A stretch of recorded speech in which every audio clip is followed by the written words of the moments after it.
few days, hasn't it? So much has bin happening. Paimon didn't think the meetings would go on for so long, but everyone seemed pretty fired up, huh? Paimon thought they'd be at least a little frightened. Well, Fremine was, now that Paimon thinks about it, but everyone else just looked a little surprised. Well... It's hard to say. Paimon doesn't have any experience with this sort of thing. But with you around, Paimon sure will do great. After all, you're the most reliable person in the world, aren't you? Huh? Did you just pour some tea? Paimon didn't notice you doing that at all. Then what's that? Paimon's never seen that cup before. Don't be frightened. I'm just joining you two for tea. I merely refrained from saying anything till now. Who's that voice? But there's no one here. Aw, have you forgotten me already? Wait, you are familiar. You're the voice we heard from the sky in Sumeru. The voice from the sky, I fear that description is wrong. Though, not completely wrong. You're feeling lost now, just as you were feeling previously. I sensed that confusion and thus came to you. Guiding people is an irresistible hobby of mine, after all. Consider me a passerby, just accepting a commission from my friend's disciple on a whim.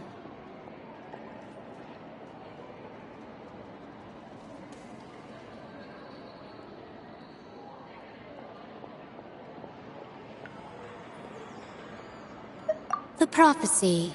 Yes, what has been prophesied will be fulfilled. You may view such things as the history of the future. What? Then is there any way we can stop it? I believe you have witnessed a failed attempt with your own eyes. Can everything in Tevat so easily be changed? So you've caught on. Just as prophecies are usually only the future as seen from the perspectives of the gods, could things be happening in hidden corners where the gods' gaze does not fall? Are the things that you shall see different from the fate that the gods perceive?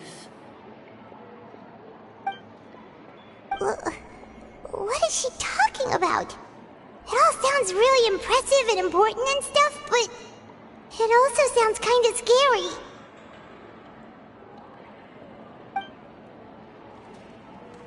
I believe that you understand, right? Some things are insignificant, but others you must reach out to change.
ultimately, fate shall serve as your only guide, no matter what will happen in Tevat's future.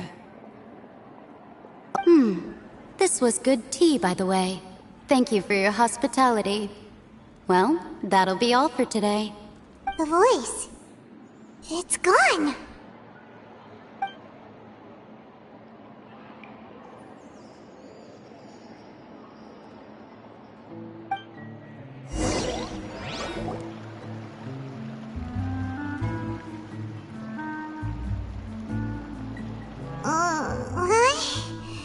I want to hear someone talking.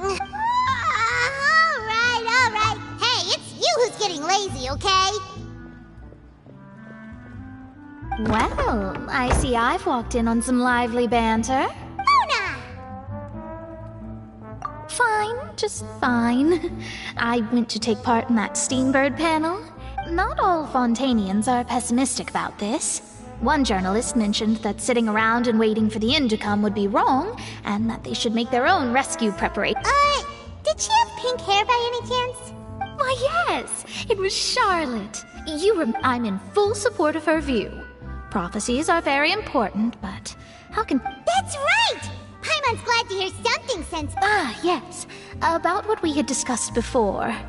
I did try, but I'm afraid I couldn't reach the old hag. I'll try again tonight. Huh? Goodness gracious. Are you serious? She said that even the god's gaze has blind spots. Pretty bold if you ask Paimon. The Hexen Circle members are certainly anything but ordinary. As for the mage named N, the old hag has mentioned her a few times, but I've never met her. And if she were still alive, she'd be... well, suffice it to... Whoa. The Hexen Circle sounds like a scary group. But their abilities alone are pretty terrifying. If she came to see you personally, then the problem you're facing must truly be of great importance. Well, it's not like Paimon could understand anything she said. Yes, she was quite cryptic, but I suspect she means that there is still a way to turn things around. She didn't say... Perhaps it is something that you cannot know right now.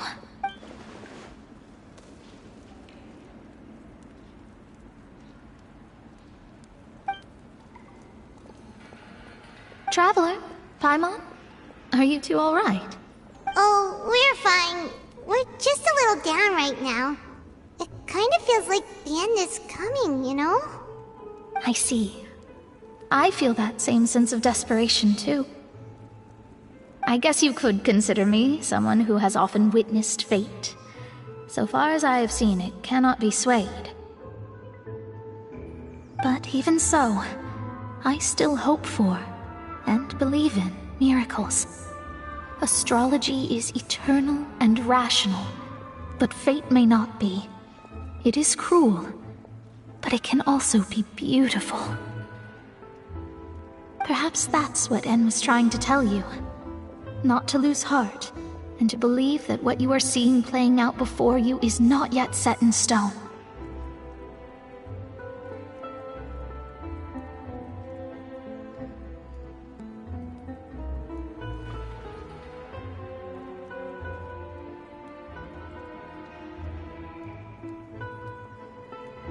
I did originally think of steering clear of all this, but I couldn't. Even if this is all futile, I still wish to help everyone. Huh. You do have a point. There I go, talking about astrological principles again. Sorry about that. The moment I start talking about work-related stuff... I need to get going. It was worth trying to comfort you, even if only a little. I believe that you'll help those who are struggling in the same way I did. I suppose that might be why we always seem to meet by coincidence. Paimon feels kind of moved by what Mona said. But hey, Traveler, Paimon suddenly feels... Let's walk around the city, shall we? There's a few spots we always like to walk by.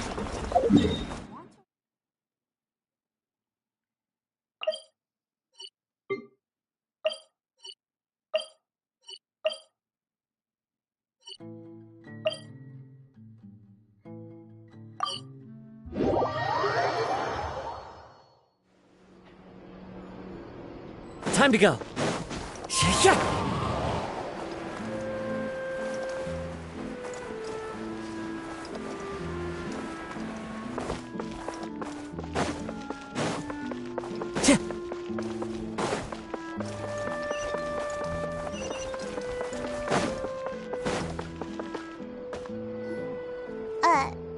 Huh?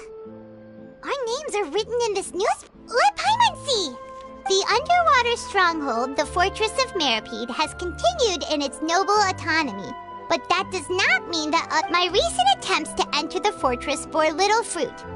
Huh. Guess Charlotte still hasn't given up on. Thus, did an Outlander friend become the focus of this report? A blonde adventurer with their white fairy, legends trailing in their wake. It is said that this mysterious traveler once visited the underwater fortress.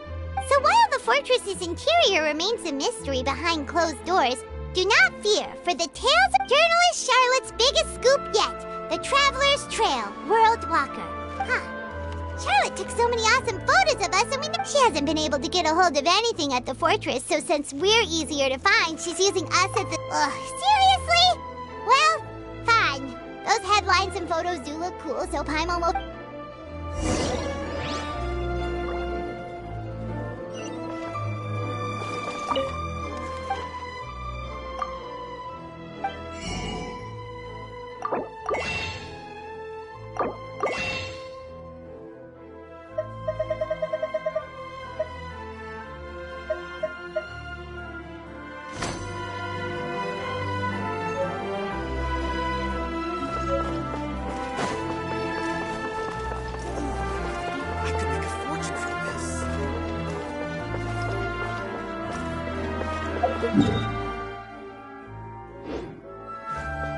Time to go.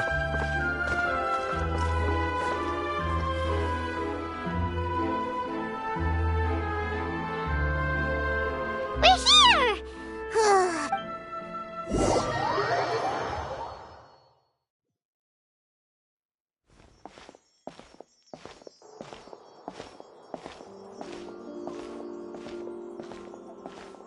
Hey, quick! Look! That's the limited edition, only 16 slices a day cake! It was so delicious the last time we tried it, despite the tense situation we were in. Let's give it another go. Paimon's sure it'll... 1 slice of cake, please. Someone showed up after all. Oh, wait, you're the one from the Palais Mermonia. Oh, are you here to buy cake too? It seems Monsieur Nervalette was right. Wait, did he really say something? That's right. Even he has his own preferences when it comes to food. As for me, I love the cake and coffee heap. Do you come here often? Usually every day. Every day? It's part of my daily schedule, apart from work. I shall have my cake and coffee. Then what if someone told you one day that this place would be closing soon, and you wouldn't get... But why would it close? Well, Paimon doesn't know either, but... maybe... Oh, the prophecy. To be honest, I haven't paid much attention to that. No. It's the same for eating in general. You might not be able to eat tomorrow, but if you can do so today, then you should carry on. That's what people call living, you know.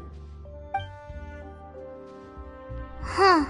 Don't be sad. Excuse me, could I have 2 more? These 2 slices are for you. Sijuin said that this kind of expression you're making is what humans call being sad. Oh, you know Sijuin? I sure do. She was born before me, and she sometimes comes to the surface to teach us things about humans. She said that humans are creatures that are saddened easily, yes, and you can only lift their spirits by feeding them delicious food. So I've got something else to do, so I'll be going now. You two try to stay in a good mood after eating, all right? Bye.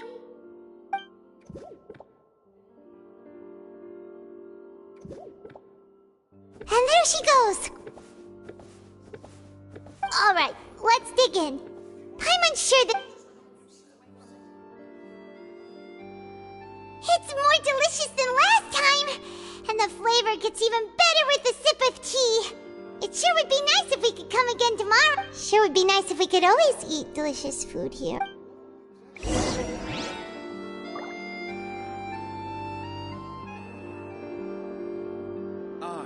is the key ingredient in fine. Forget about me. This is about what you want.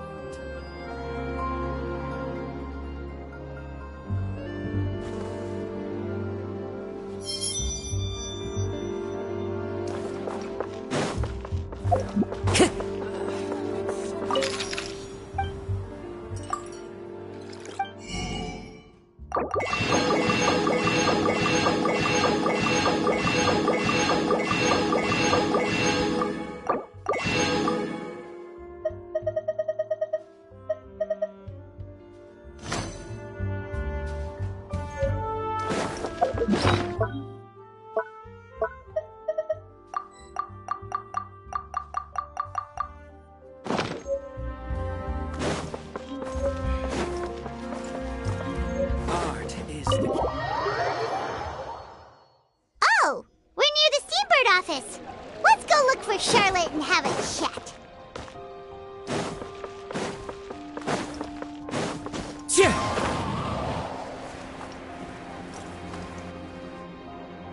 Wow! If it isn't the Traveler and Paimon! Oh, have you seen the article I wrote about you?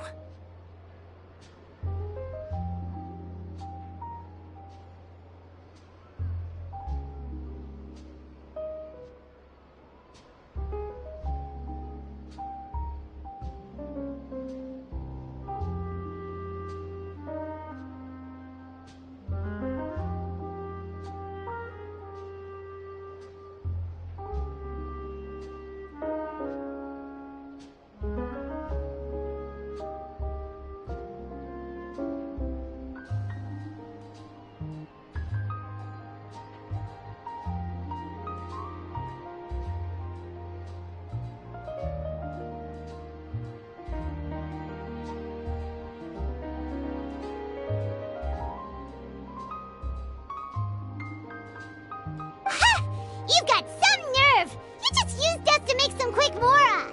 Oh, you needn't worry about that. I heard that you were in Poisson some time back, so I sent you a letter to discuss just that. It appears you didn't. It's all right, though. I've set aside the amount intended for you. I've even set the table with some. Really? You're almost a little too easy to win over, Paimon. If I were a journalist with ulterior motives, you'd be in trouble now, you know. Oh, Paimon knows you're not like that. Still, what brings you here all of a sudden? Were you look? When Mona mentioned you, we thought of coming to see you up. I see. It seems you've already bumped into Mona here in Fontaine. So she mentioned me? What did she say? She said that you're a real Nice. In which case, can this daredevil journalist dare to request an exclusive interview with the legendary Traveler and Paimon? Huh? So your article in the paper Oh, of course it doesn't. That was more... Yeah, are we even qualified enough? Why not? If I say you're worth an interview, then you're worth it. But not right now. Oh, in that case, we'll just chat when you have the time then? Oh, so that's a yes? Ooh, splendid! I'll tell the editor-in-chief immediately. Whew, so much to get done. Wait, Charlotte, Paimon's still got a question for you. And what's that? If, just for example... Huh, that's the prophecy you're talking about, isn't it?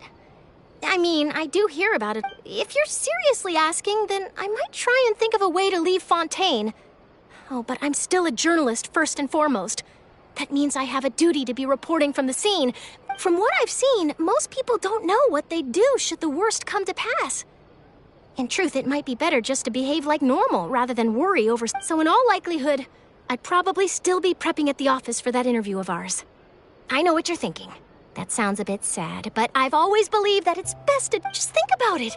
If this nation really were to be suddenly destroyed tomorrow, but I still successfully finish an exclusive interview with a truly unique person, then the story I would wind up writing would truly be timeless.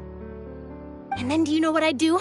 Well, I'd write that story, send it for printing, and use messenger pigeons to get copies out. I'm not a dreamer, nor am I a workaholic, but I do love my job, and I'd be proud of leaving such an article behind. I guess you could say that I was born to be a journalist. But anyway, that's my answer. And on that note, I'll get back to my preparations. That's so nice. Anyway, let's go and take a look at the sea, shall we?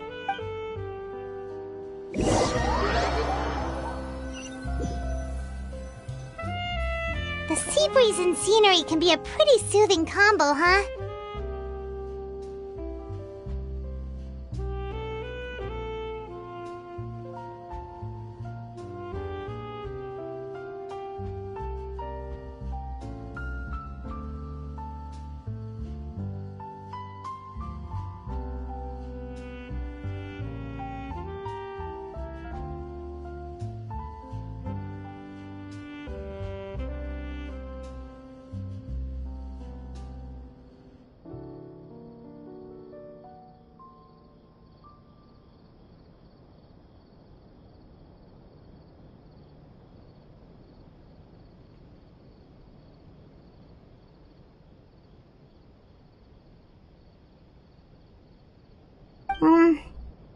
Paimon's been thinking.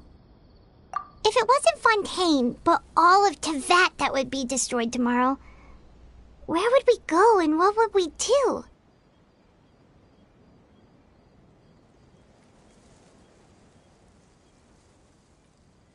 No, Paimon should ask, if you could choose, what would you like to do?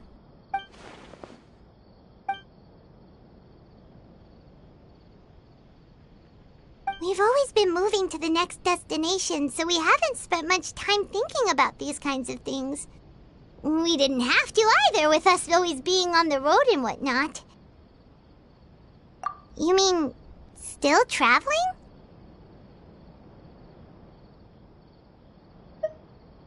Huh. Wait, isn't that what we've always been doing?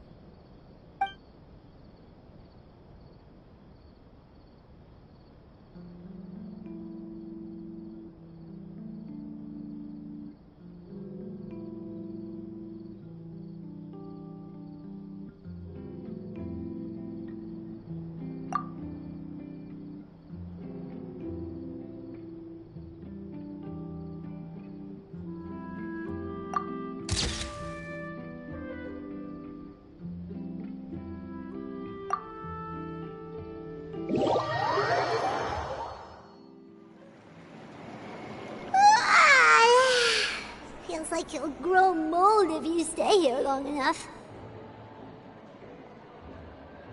But it's still better than the Fortress of Meripede, that's for sure. It's not only damp there, but salty too. So the two of you are still here. Wonderful. Oh, you're from the Palais Mermonia, aren't you? Yes, I'm Isadora. Monsieur Nervillet sent me to look for you two before. I heard that afterward you went to the Fortress of Meropide. Not at all. Yes, inside the Opera House. The Maréchaussée Phantom has declared the incident a small-scale riot. A riot? Well, that said, Lady Farina was watching a performance at the Opera House, and while she was resting during loudly accusing her of doing nothing about and before she could respond, the crowd continued to grow and protest against. So people have started to put the blame on Farina. Guess they finally found an outlet for the pressure they've been under due to the prophecy. I agree. People will naturally rely on gods, as is customary. But the moment people feel threatened, gods are also the first to be blamed. So what happened after that is Farina... Seeing that the situation was spiraling out of control and that further argument was pointless, the Maréchaussée Phantom had their hands full maintaining order and did not catch where Lady Farina had gone. Only when things had stabilized did we realize... So, you mean That's right. The Maréchaussée has dispatched many people to serve. That said, I don't think there's much to worry about. She is a god, after all. Even if she were to fall into the hands of rioters. Good. Monsieur Nervillet sent me to tell you about the situation, but he didn't say anything else. Don't worry, this is more than enough to go on. Thanks. Is that so? Well, all right then. In that case, you two take care. Well, sounds like we should hurry over to Poisson then. If we know Farina, she won't try to fix things in this situation. Instead, She'll look for a place to... And, as we also know, she may be When Nervala was talking to her in the Palais Mermonia, and she heard about... It would be hard for her to ignore being... Paimon thinks Farina's probably taken the opportunity to Well, what do you think? Paimon knows the answer, of course, but Paimon can do the analysis to back it up, too. Cool, huh? In that case, there's not a moment to lose.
Deserted.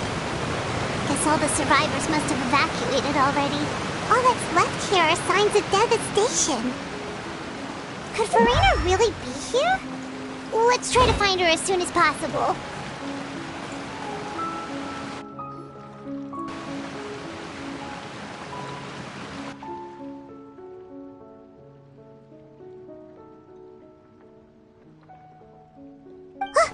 That's Farina, right over there. She really is here all on her own.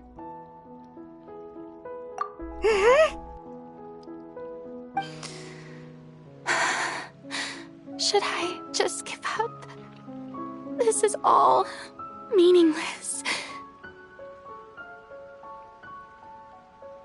What was meant to happen did happen after all. Everyone's dead. I'm sorry. I'm so sorry. Give up, Farina. There's no point in holding out. I'm sorry. But what can I even do other than to repeat meaningless apologies over and over? Who's that? Don't worry, Farina. It's just us. So it is you, blonde traveler from another land. Why, I almost thought you were someone from that mob of my ignorant subjects, come to kneel and beg for my forgiveness. Farina, you were crying just now, weren't you? The tear stains on your face are obvious. What do you mean, tear stains? Oh, I remember. The show at the Opera House earlier this morning was so moving. I'm still trying to process it. Who did that uncivilized rabble think they were, disturbing my enjoyment of the arts? They even dare to tout their Archon. I must teach them a lesson. Oh, and I'm sure Nouvellette and those people from the Marish Chaussee Phantom are freaking out right next to them, too. Of course not. Hey, there she is! The Hydro Archon's over there! Quick, after her! Farina, those people seem to be after you. They are? They're some rabid fans who want to cut the line. That's against the rules. I can... Ah! Farina just ran off!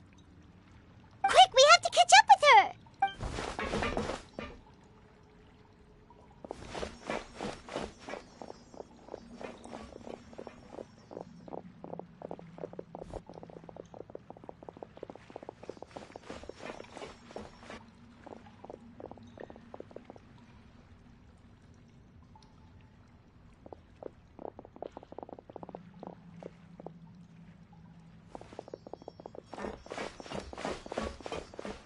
This should be the place, right? Hey, Farina! There's a good hiding spot over here! Quick, come to Paimon before the rest of them catch up to you!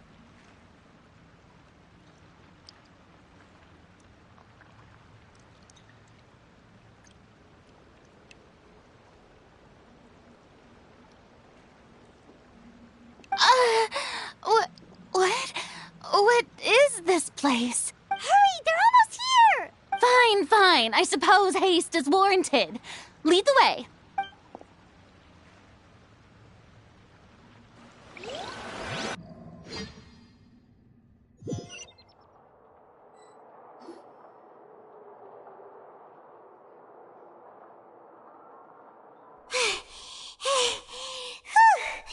Paimon's exhausted.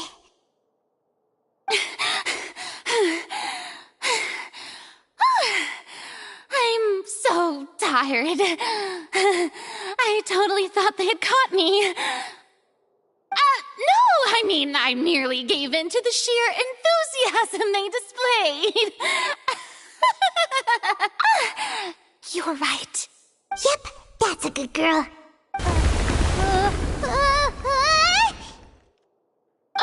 What's happening? The ground's shaking. Yeah, a quake of this kind preceded the flooding in Poisson, didn't it? It can't be. Well, there's no need to worry too much about that. Neuvillette made some emergency... Yeah, I hope you're right. But the people of Poisson, they've already...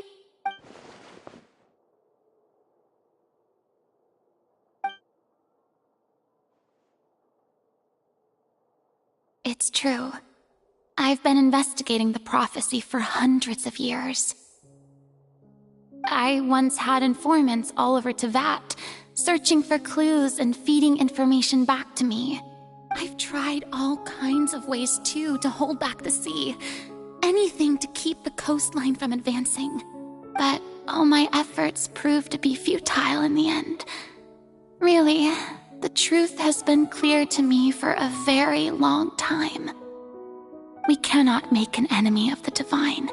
No matter what we do, the will of the heavenly principles will have its way, and the prophecy shall be fulfilled.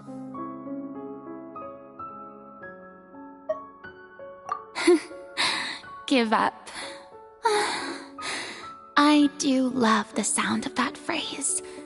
It would mean finally coming to terms with fate, but also for me to finally be free.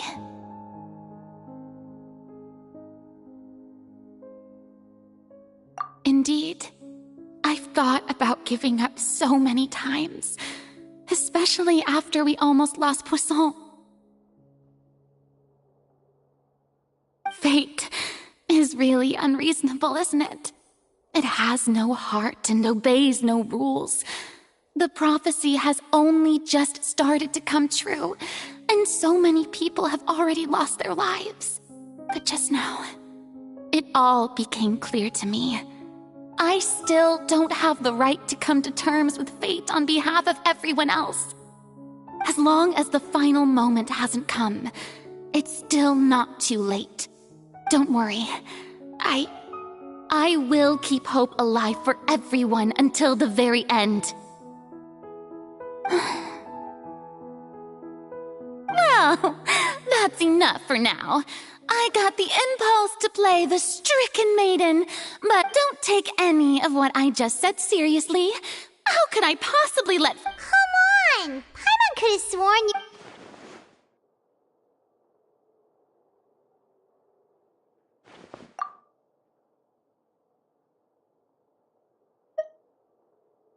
Cher, that's impossible.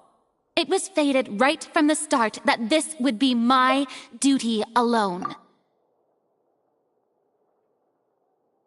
A witness. Yes, I've heard that you came to Tevat from beyond the stars, yes. In other words, you never belonged here. And if Tevat is, in its entirety, a show on a stage, then you're just a spectator, aren't you? If that's the case...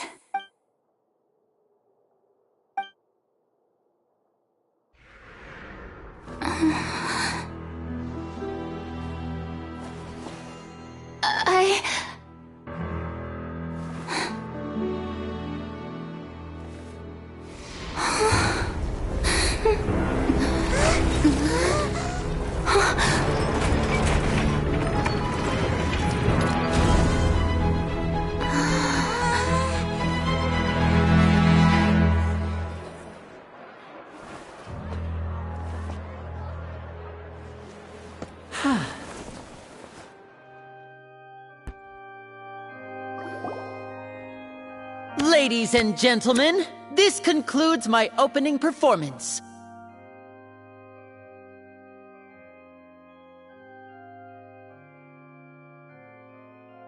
Now, without further ado, we may proceed to the trial of our god. So this is what it is. Yes, you deserve praise for the effort you took to raise the dramatic stakes.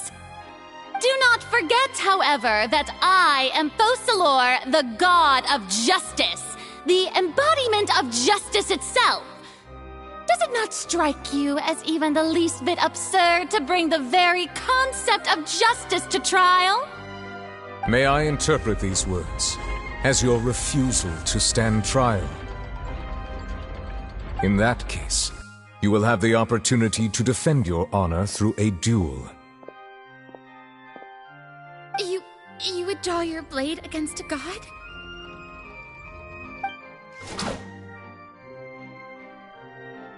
I see. It seems like you have made up your mind.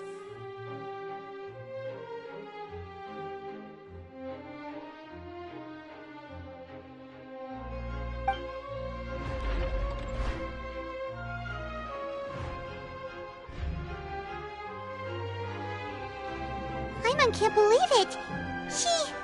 She just surrendered. What the heck is going on? Did I just see an Archon surrender to a human? Wow, how utterly humiliating. Lady Farina, what is the meaning of this? Shh!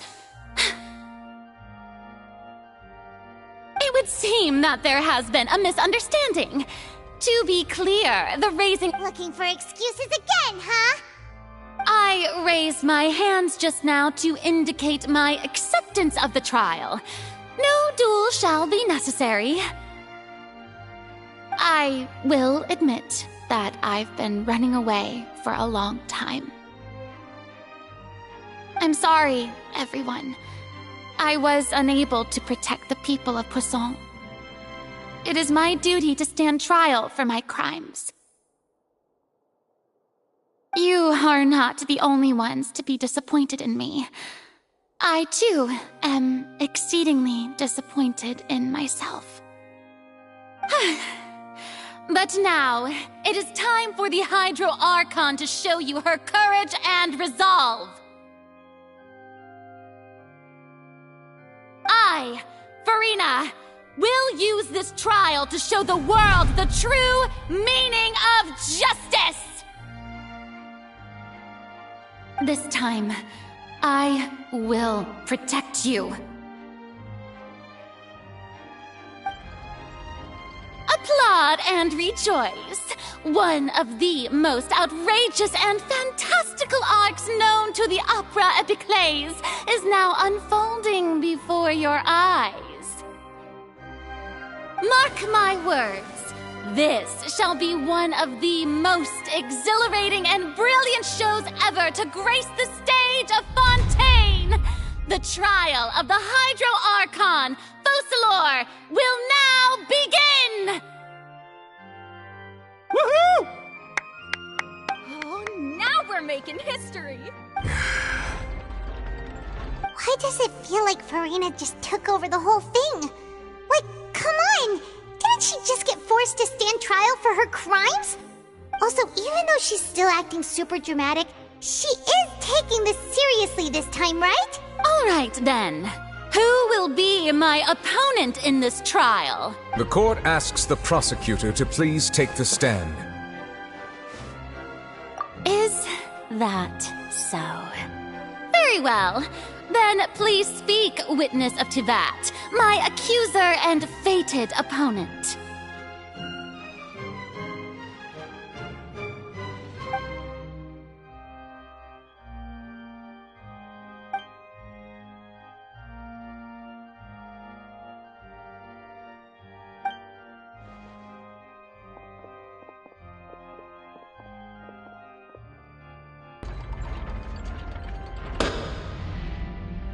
Also, please allow me to ask, as a final question before the trial begins.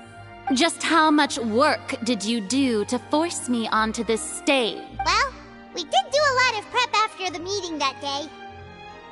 I can go over the tasks assigned to the Spina di Rosula, since they were rather straightforward and easy. Navia, the president of the Spina di Rosula. Most of the people who participated in the disturbance this morning were my subordinates.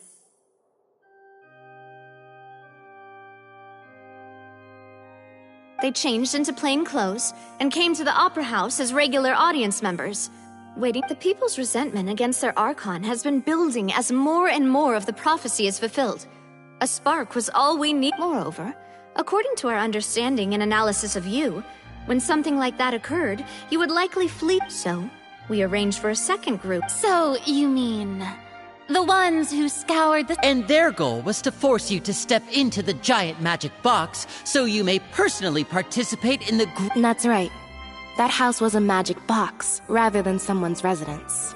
As the super ultimate version of the setup that I used when I first the volume of the box was increased by a whole order of magnitude, and the distance it traversed was the entire gap between Poisson and Aranias.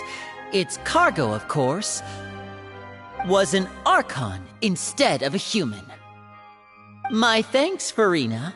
Without your help, we could never have pulled off such an extraordinary performance. You're welcome? Of course, this performance was only made possible with Father's support. The House of the Hearth spent a massive amount of labor in Mora to pull this off. We had to select a location, construct the giant magic box, dig a tunnel, and open up a path through the water. It was a lot of work for all of us. So, in other words, the earthquake that we felt within the giant... That's right. It wasn't a sign of another disaster to come. Then, I can guess Nervilette and you gathered a crowd, prepared a stage, and made sure that the champion... Also that as soon as I appeared on the stage... Yes, that is... Well, Clorand, I must commend you for your courage. Only the most outstanding champion duelist in all of Fontaine would accept a duel with an Archon without flinching. Thank you. As for you, Traveler, I suppose your role was to keep me distracted with You'd make sure that I didn't notice anything amiss before revealing yourself as my prosecutor once we'd arrived onto the stage. Oh?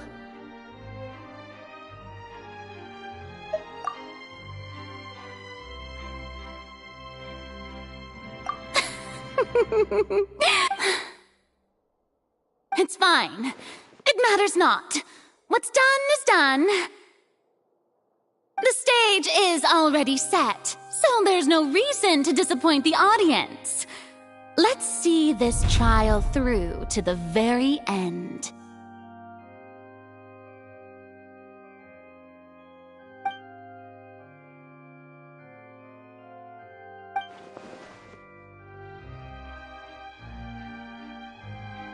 Madam Prosecutor, please allow me to pass this along. This is a document that Miss Charlotte applied for and received permission to share with you during the trial.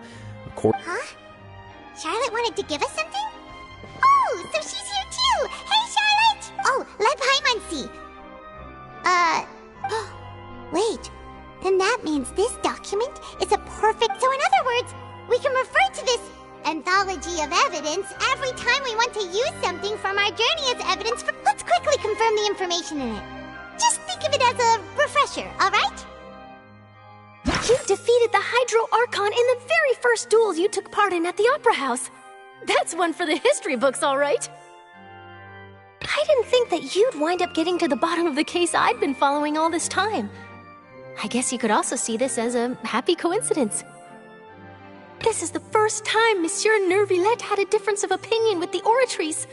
Even the Hydro Archon can't figure it out. A Fatui Harbinger. She's an extraordinary person. Her instinct must mean something.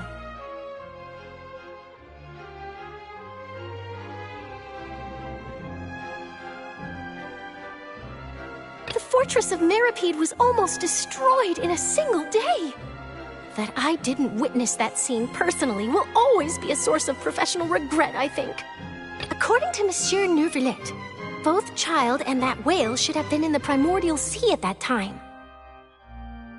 I nearly lost my awesome friend Navia. To be honest, that still gives me shivers. The words of someone as extraordinary as a witch can probably only be truly understood when something surreal happens to you.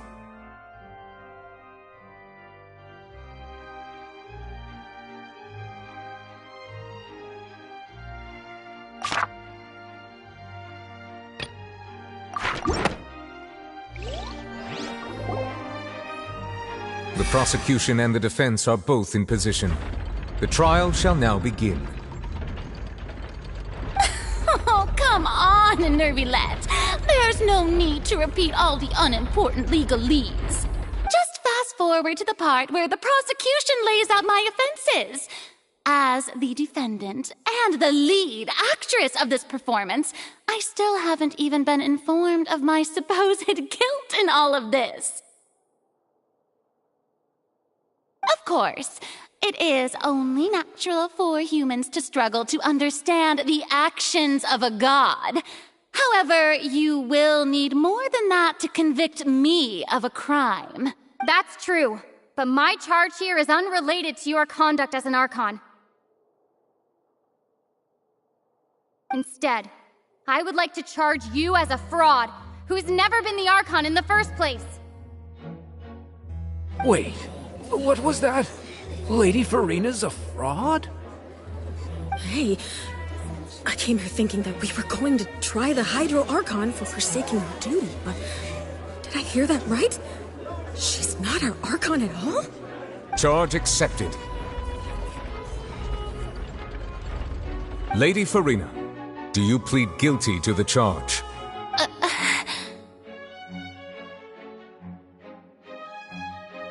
Lady Farina. I plead not guilty. How can I be guilty? There is no way that I, Focalor, otherwise known as Farina de Fontaine, a member of the Seven and the Regina of all waters, kindreds, peoples, and laws of Fontaine, could be anything other than your true Archon. Yeah, even though Lady Farina can be rather eccentric, isn't it going too far to doubt her very identity? Yeah, I've never questioned her identity either. Sure, Lady Farina can be super irresponsible, but what grounds does that prosecutor have to make such a huge claim? I have cause to believe that common sense will prevail in this case. Many of the members of the audience have known me as the Hydro Archon ever since they were born. There would be no fooling their memory. See? Even the Oratrice has decided to show me its favor. Are you sure you want to commit to a charge that will never be upheld? If you wish to drop the case, I can promise you as the God of Justice that you will not have to face trial for making a false accusation. We will treat everything that's happened as a dramatic spectacle and move on with our lives. What do you say to that? Huh. An argument with near impossible odds, huh? We have to not only refute Furina's claims, but also overturn the long-held beliefs of the people. Well, I tried to give you the chance to surrender. If you must persist, then let me ask. If you believe I'm not the Archon, then what manner of being do you think I am? And if I was not the Archon, then how did I manage to live for over 500 years?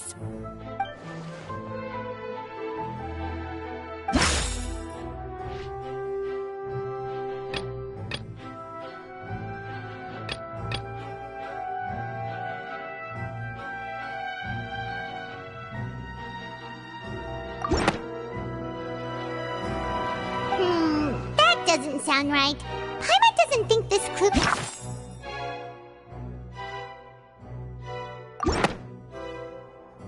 First of all, you may be a member of another long-lived race, which would allow you to naturally possess an extended lifespan. And second of all, even if that wasn't the case, there could be other ways to extend your life. Who gave you that idea? Was it the knave? You'd sink so low as to use a harbinger's words against me. A curse? I once thought it possible that the aura of an Archon might naturally resemble a type of curse. But in light of this claim, perhaps what I sensed was not your divinity, but a curse after all.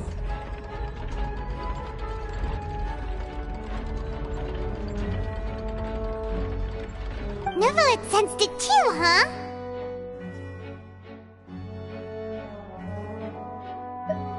Lady Furina is actually a human? Well, it is true that it's extremely difficult to tell humans and gods apart just by looking at them. It's not impossible.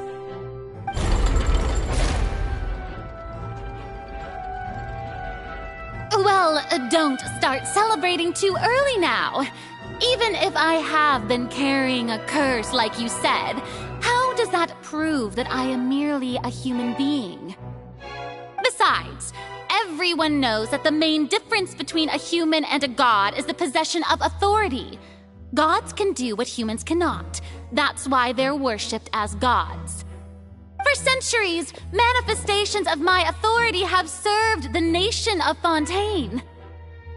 One need only to turn their eyes towards the Oratrice Mécanique d'Analyse Cardinal in this very opera house, or consider the endemnitium that is used in every aspect of life.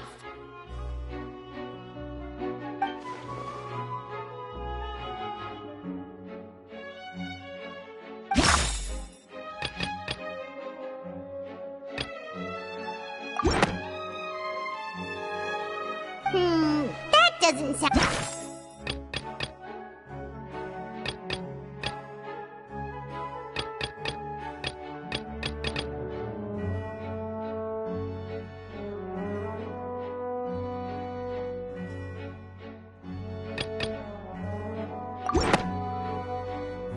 You tried to reference the Oratrice, but weren't you as confused as all the rest of us when the Oratrice declared child to be... Didn't I make myself clear at the time? The decisions of the gods are not... Lady Furina, I believe a reminder of your current circumstances is in order. While the court is in session, the principles of justice and the law must come before all else. While you are an Archon, you are also first and foremost the defendant in this trial.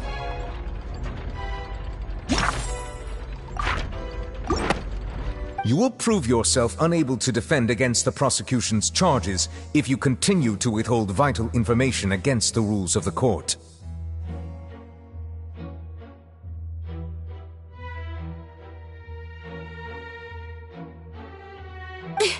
I never thought you'd use that kind of rhetoric against me. That was no trick of rhetoric, Lady Farina. I've merely reiterated the rules of the court. Rules that all should respect and follow.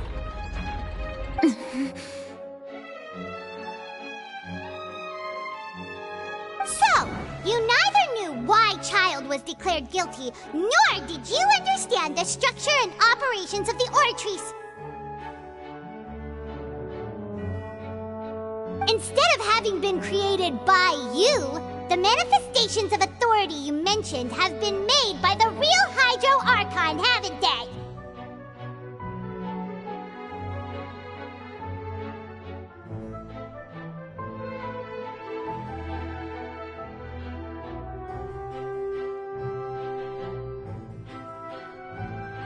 The real Hydro Archon. Well, now you're really losing me. It is true that I did not know why the Oratrice gave out a guilty verdict that day. But the Oratrice handed out that verdict unilaterally, and it has been operating independently ever since it was first created. You can't argue that just because a divine creation is flawed, that the god behind it must also be no god at all. She's still throwing out all kinds of excuses. Seems like she's confident that we won't be able to produce proof that she has no power over the Oratrice.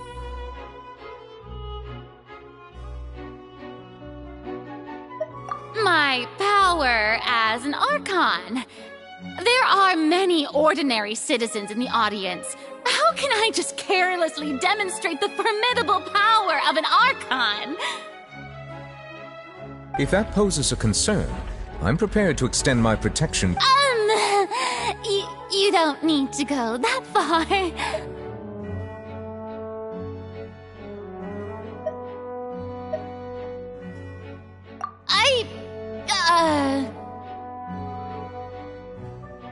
Aren't you the Hydro Archon? Or is it that you can't even wield the power of Hydro, much less the authority of a god? Indemnitium! Yes! It's all because of Indemnitium! All Archons derive their power from the faith of the people, and I've converted the people's faith in justice into Indemnitium! Thus did I give up all of my divine power to provide everyone with energy for their daily lives. Have you ever seen a more magnanimous god? Isn't that a huge stretch? Yeah, no matter how generous an Archon can be, how could they give up all their power? Can a god with no power even still be called a god? It seems like nobody's buying Farina's excuse. Hey, come now, everyone! Please don't stare at me as if I was a liar! I'm still the same Farina you knew, right? The one that you loved! Shouldn't you want to believe in me?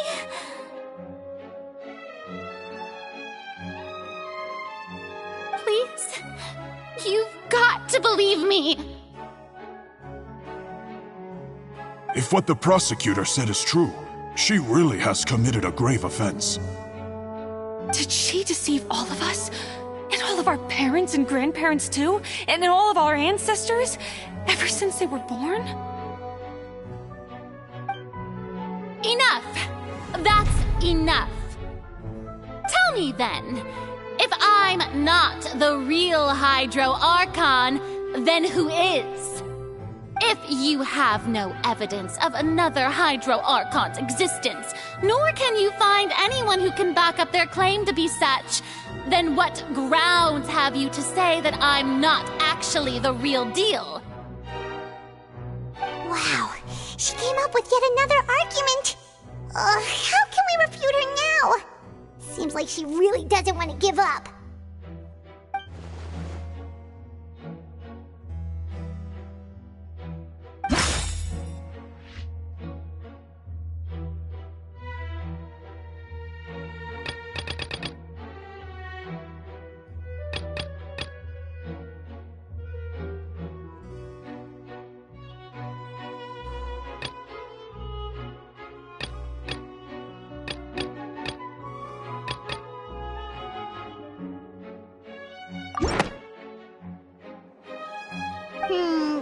doesn't sound...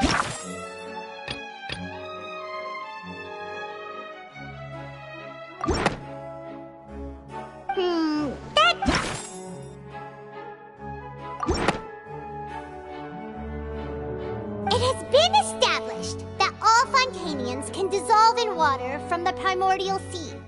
And that means... Since you insist on claiming to be a god and not a human, then there's a method that you can use right here and now to eliminate all suspicions of you being the latter. Miss Navia, please apply to serve as a temporary attorney for the prosecution before addressing the court. Though you act in partnership with the prosecutor, you must still adhere to proper procedure. Super sorry, Monsieur Chief Justice. Now, I've brought some seawater from Poisson. As everyone knows, a massive flood struck the area not long ago, taking many lives.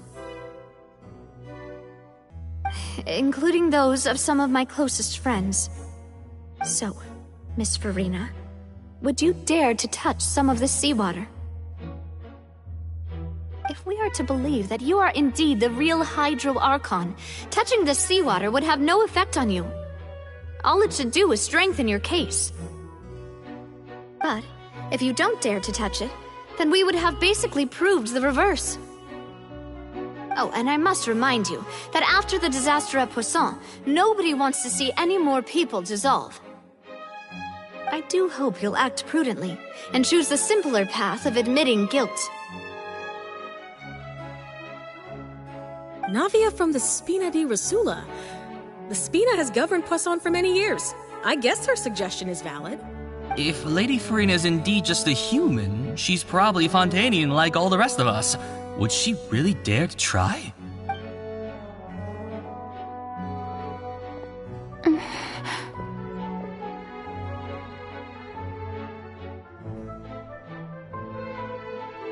Lady Farina, this test has been unilaterally proposed by the prosecution. As it falls outside the realm of standard court proceedings, you possess the right to decline participation. Well, of course he had to tell her that. But refusing to participate is basically the same as a confession of guilt. She's just staring at the water without saying a single word.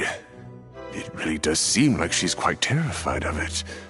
That could only... What's going on? Is she really planning to... that's not what we thought she would...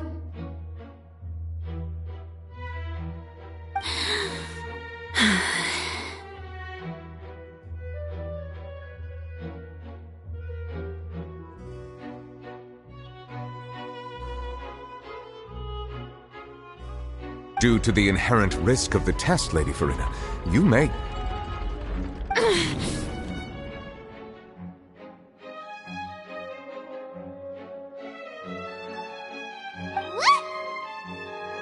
Hey!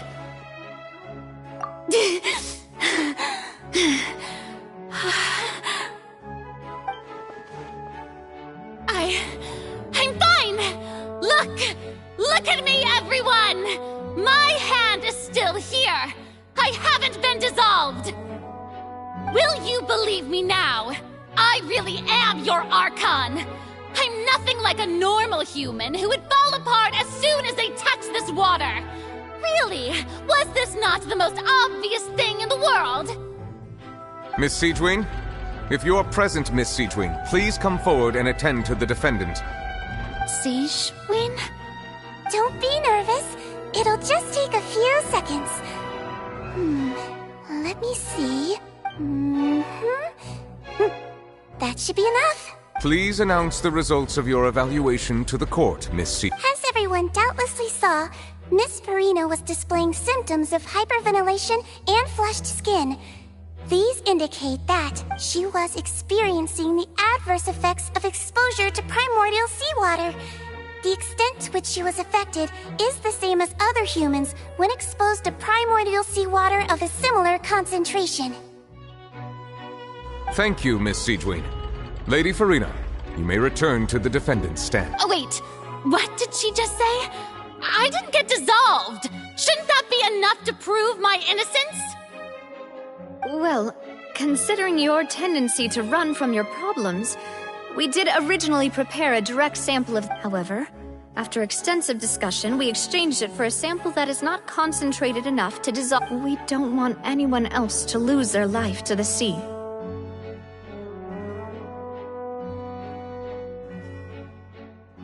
Yeah, so out of regard for Farina's life, you secured a low-concentration sample and asked the head nurse to serve as an expert witness. It's a great thing that the direct sample wasn't actually used. Farina could have... I can't believe... you...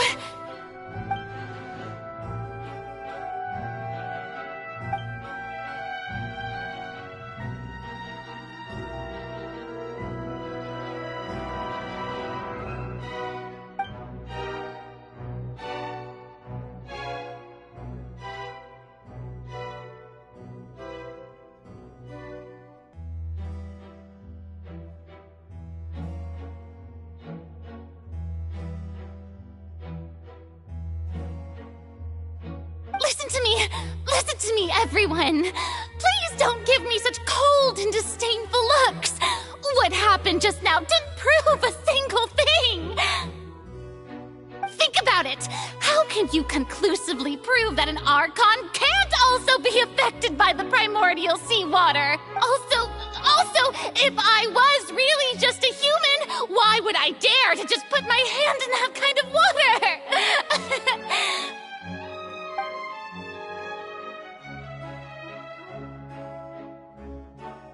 Please, everyone, anyone, just listen to me!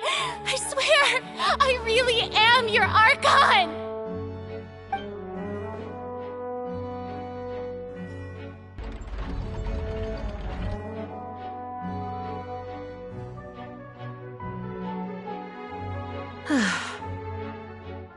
I don't think anything she says at this point will sway anyone.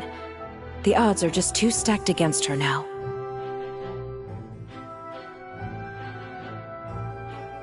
With all the things that have been said, Paimon doesn't think there's any way left for Farina to win. I believe the time for arguments and presentation of evidence has come to an end.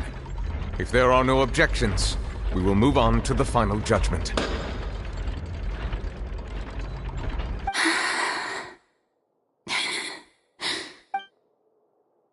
I don't think anything she says at this point will sway anyone. She's too stacked against her now.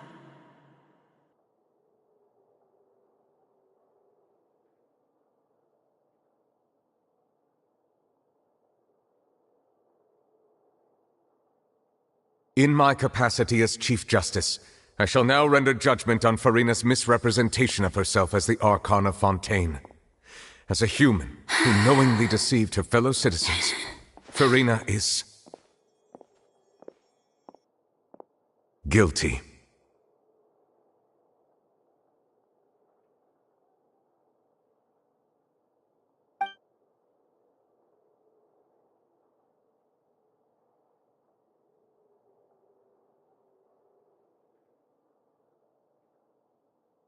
We shall now turn to the Oratrice Mécanique d'Analyse Cardinale to render the final verdict on the charges.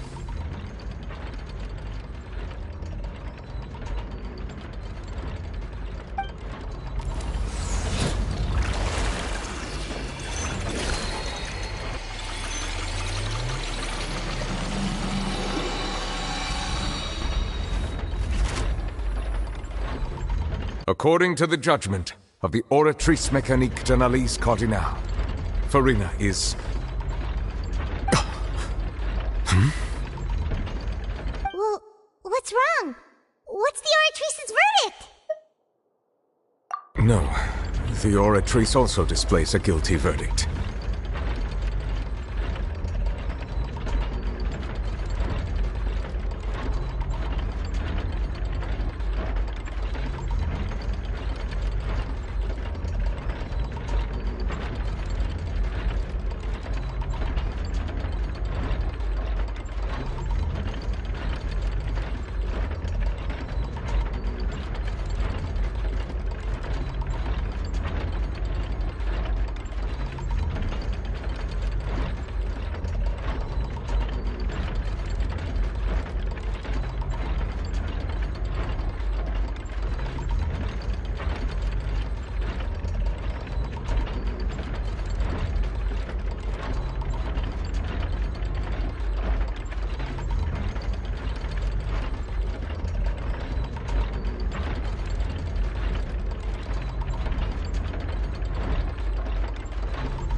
correct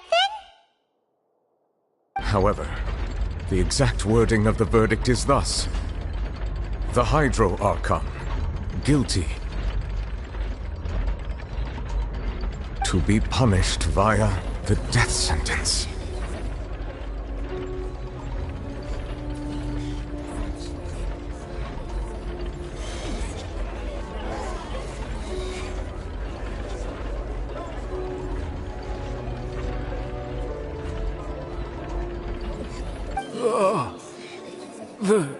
The death sentence?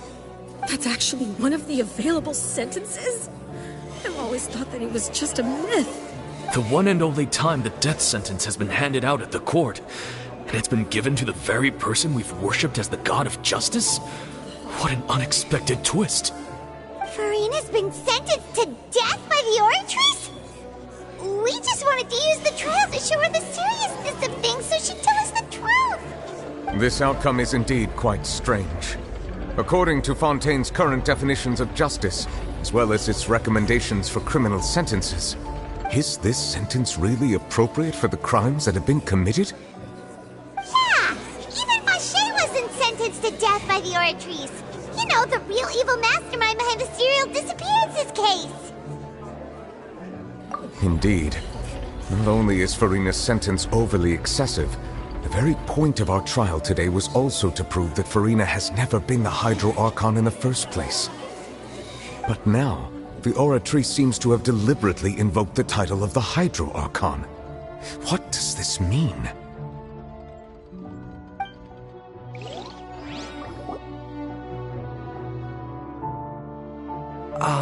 Excuse me, if I may interrupt. Is the trial still going? Fremine! You finally made it. I assume this means you've completed your mission? Mm-hmm.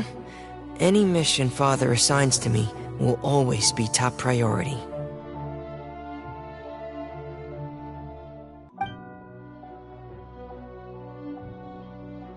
Is that the first prophecy slate?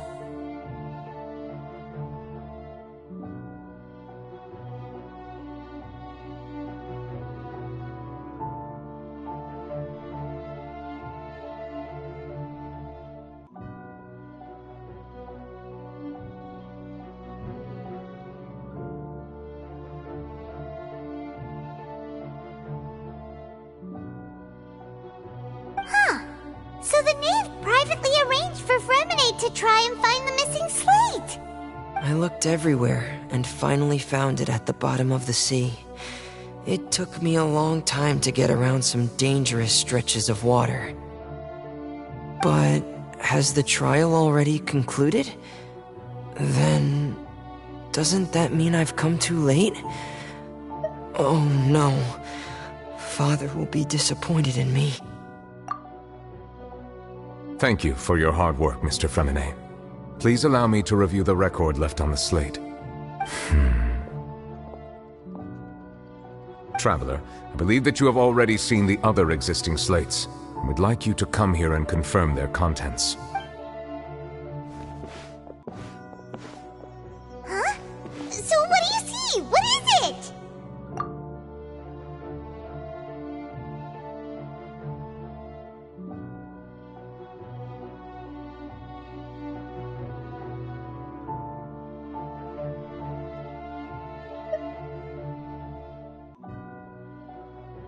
I believe I have now made sense of the Hydro Archon's crime.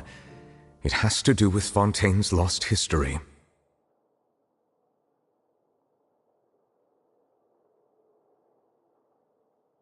Huh? Isn't the Hydro Archon just guilty of deceiving her people? Oh, wait, no, that's Furina, and we've already proven that she's not the Hydro Archon. So when you say Hydro Archon, do you mean the real Hydro Archon we've been kinda talking about? In truth, everything that you've encountered in Fontaine up until this point can be traced back to the contents of these stone slates. However, I'm uncertain as to how much sense they currently make to you.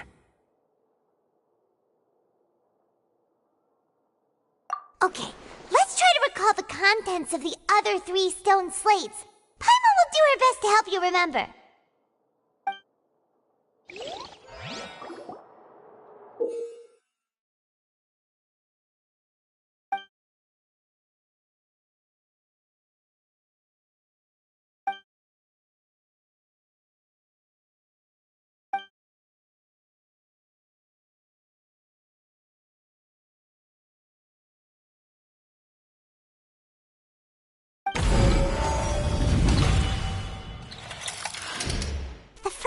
stone slate describes what you just said.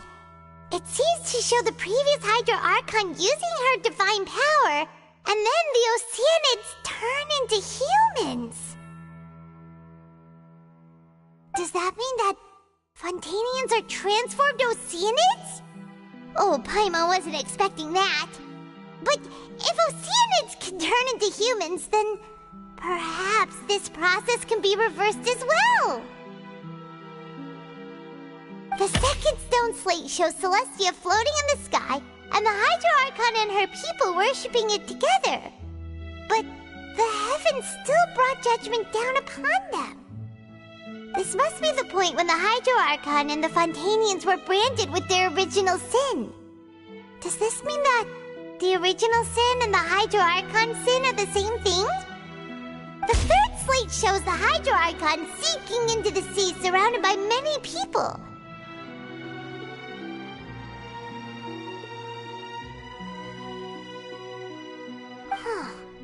That reminds Paimon, didn't we also watch that happen? Well, the fourth slate is the prophecy the Fontanians have been talking about. People dissolving into the sea, the Hydro Archon crying on her throne, and so on. We didn't believe that such a crazy disaster could happen at first, did we? But after that incident, it was just a question of when and not if.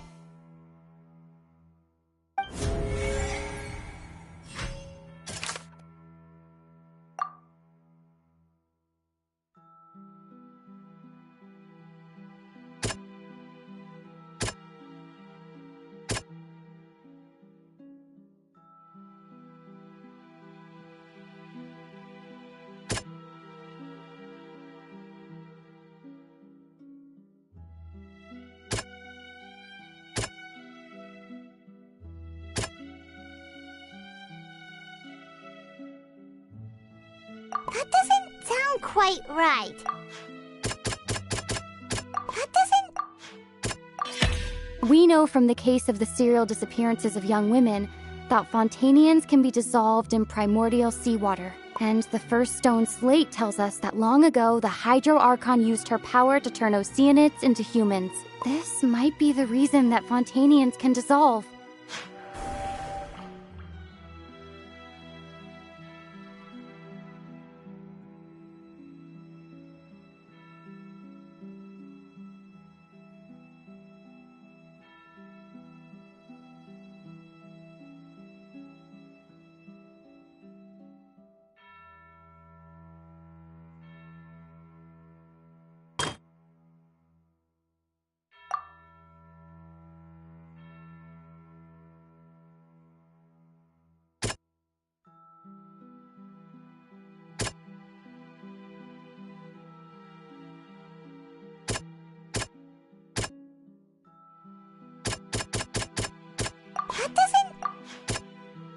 That doesn't...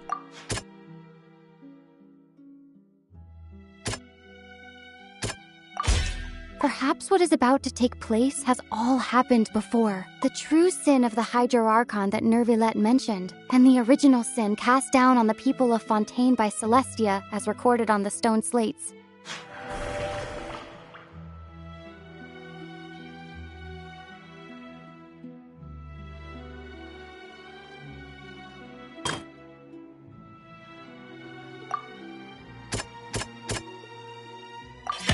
It's not as simple as falling into the sea. When Navia fell into the sea, her consciousness was subjected to judgment. The stone slates show the people gathered around the Hydro Archon in the sea. Could that be alluding to the same thing?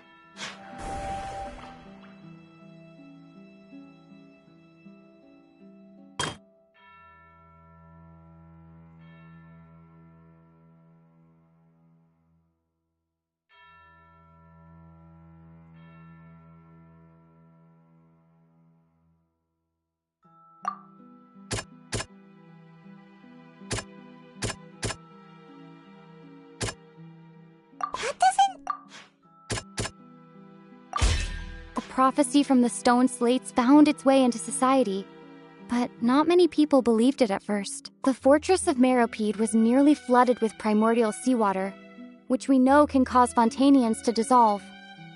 It seems increasingly likely that the prophecy may come true. If we hadn't dealt with it in time, things could have gone very badly. They'll dissolve into the primordial sea but won't cease to exist. Their essence will flow in the seawater, converge, and take the form of an oceanid. The Hydro Archon was sentenced to death in court, shocking everyone present. Perhaps this means that her sin was actually Fontaine's original sin. Navia fell into the water inside those ruins, and she nearly dissolved. She was surrounded by the people of Poisson in a court within her consciousness, and was forced to take part in a trial meant to make her stay. The eruption of the primordial sea at the fortress of Meripede was the surest sign that the prophecy was about to come to pass no matter what.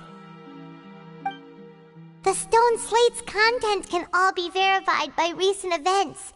If we combine what we know together, loads of truth should come to light.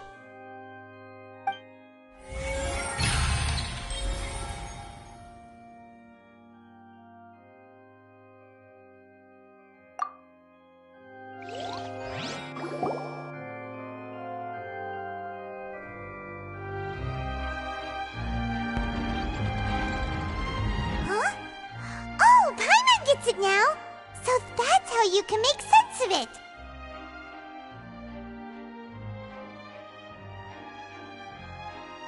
But then it feels like we're going to have to share some truly shocking revelations. Let's hear them. Incredible. Linny, did you hear that? We're not real humans. Were originally created by the late previous Hydro Archon, with Oceanids as their basis. The evidence for that can be found in how only Fontainians could dissolve in primordial seawater, and how all the girls Vacher dissolved were also turned into Oceanids. Oh, and according to Navia, when she was about to get dissolved, she also saw everyone gathered around for a trial, all of them in the shape of Oceanids. Indeed.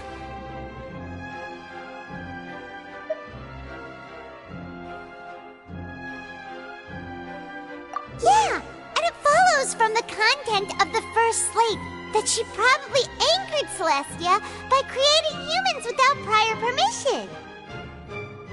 That could also explain why the Oratrice judged the Hydro Archon to be guilty. It's to account for that ancient sin. The Hydro Archon's true sin was creating us? And yet, after many hundreds of years, the Hydro Archon's creations have turned around to try to judge the Archon within the Opera Epiclese. The twists of history are often the most unexpected of all.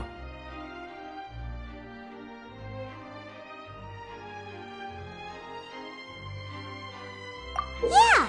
Isn't the image here just like when Navia fell into the sea? So wouldn't it be trying to show the image of the Hydro Archon also falling into the sea once the prophecy has been fulfilled in the fourth slate?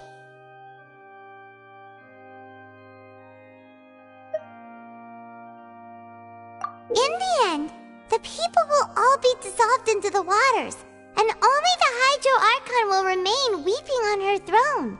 Only then will the sins of the people of Fontaine be washed away. Did Paimon get all that right? You've made some keen deductions. I must say, given how much you still don't know, it is impressive that you've already managed to connect so many pieces of the truth. However, while you were able to decode all the information on the slates, they've also been etched with an additional layer of hidden information using a different power source. When we were at the ruins, I tried to decipher the hidden information recorded in the slates. But since we only had 3 slates at the time, I was unable to come to a full conclusion.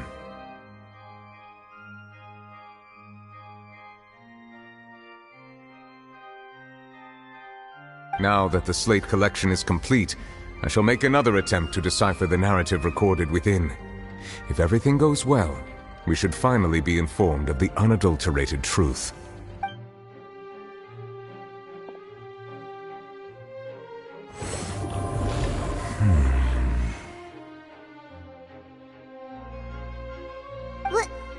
Well?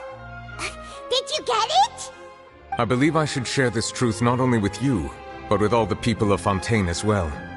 I will try to briefly summarize it for you. Your hypotheses regarding the origin of Fontainians and the sin of the Hydro Archon were both correct. In the Fontaine of old, the previous Hydro Archon sensed the yearning of her Oceanid familiars for life on land.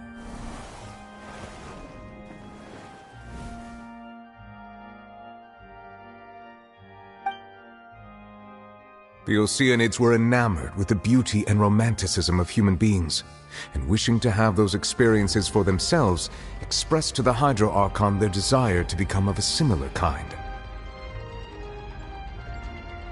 However, even though water as an element is intricately linked with the power of life, the Hydro Archon, as one of the seven, did not possess the authority to create a new form of human life. Not one to give in, she eventually found a way to create permanent humanoid bodies for her familiars by appropriating the power of this planet's primordial sea. She poured primordial seawater into the Oceanids' blood vessels, creating humanoid mimics in the process. But if Fontainians were to ever come into direct contact with water from the primordial sea, the power within their bodies would escape these artificial restraints and return to the sea. As a result, their forms would collapse, and they would be reverted to their original forms as Oceanids. Of course, the Hydro Archon never received permission from the heavenly principles to create a new human race. And thus, the Hydro Archon and all of her creations came to shoulder the original sin of appropriating the power of the primordial sea. That is the true history of how the people of Fontaine first came into being. So we were all Oceanids before we turned into human beings? That's way too much information for me. I think I'm just going to pretend that I never heard a single thing. Wait, but if that's the truth, we can't let the Hydro Archon be sentenced to death. After all, her only sin was creating us. This really might be too much information for your regular Fontainian, but it does answer a lot of our questions. Alas, your hypothesis regarding the third and fourth stone slates was inaccurate. The slates' respective positions are, in fact, correct. A key point of the visual on the third slate is how all the individuals depicted in the water are humans rather than Oceanids. They have not been dissolved, which implies that the water depicted in this slate is not water from the primordial sea. The nation of Fontaine is the nation of Hydro, as well as the nation of Trials and Justice. Instead of being the literal element, the water in the scene symbolizes judgment and justice. You may also recall Navia's experience. When she fell into the sea, her consciousness was surrounded by that of many others who intended to hold a trial to determine her fate. Therefore, the meaning of the third slate is that the people of Fontaine shall try the Hydro Archon at the court of justice.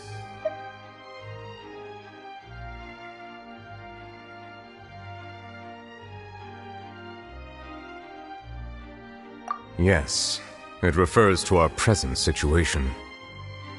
I think I'm following now. So, what you're saying is, even though we decided to put on this trial to avoid fulfilling the prophecy, in truth, everything we've done has happened exactly as the prophecy foretold.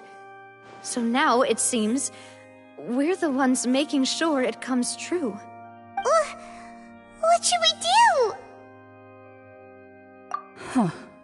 No matter what, the prophecy will be fulfilled. Is this what it feels like to be a prisoner of fate? If that's the case, does that mean the scene in the fourth slate will also be fulfilled soon? Traveler, I would like to point out another small fallacy in your deductions. About the fourth slate, you probably thought that the eruption of primordial seawater beneath the fortress of Meripede served as the surest sign that the prophecy was about to come to pass, yes? However, I believe that rather than being a sure sign, that eruption could in fact only be a small warning of something far worse to come. As for the root cause of the catastrophe, I believe you've already encountered it once before.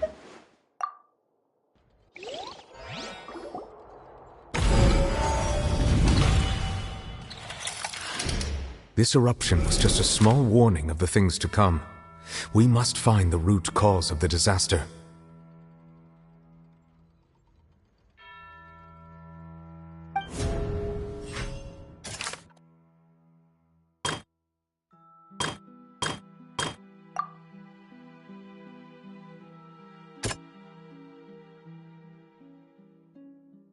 That doesn't...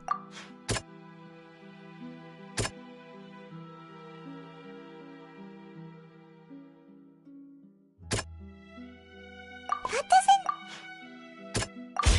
It was both dream and reality. If we're talking about a true culprit, that could only be that thing inside the primordial sea, right? The truth, the original sin, the trial, and the root cause of the disaster.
That was way too close! How did that thing just burst into the Opera House? Wait, was that the huge whale you saw in your dream? So we've met it at last. I understand very well why it has chosen to make an appearance here. That whale does not belong to Tevat. It is a monster that has traversed the stars, weeping all the while. It has been greedily consuming the energy from the planet's primordial sea, using it to grow. That is the main cause for the rising sea levels. And once it has finished consuming all of the energy contained within the sea, its next step will be... You said that when the Hydro Archon first created Fontanians out of Oceanids, she Precisely. That whale finds the blood of Fontanians. Therefore, when it left the primordial sea, it decided to make its next stop a packed opera house full of food. We just barely managed to push it back, right? In that case, won't it come back to target the people? That is correct. Indeed, it is more accurate to say that we should thank that Harpin. From the way he looked, he must have been fighting the creature for quite a long time. That battle maniac. We've always known that he had a special connection with that whale, but we definitely didn't expect it to help us out like this. Anyway, now that we know that this whale is the actual cause of the disaster recorded in the prophecy, all we need to do to stop the prophecy would be to find a way to beat it up, right? It is too late. It had already absorbed too much of the primordial sea's energy before we could notice it.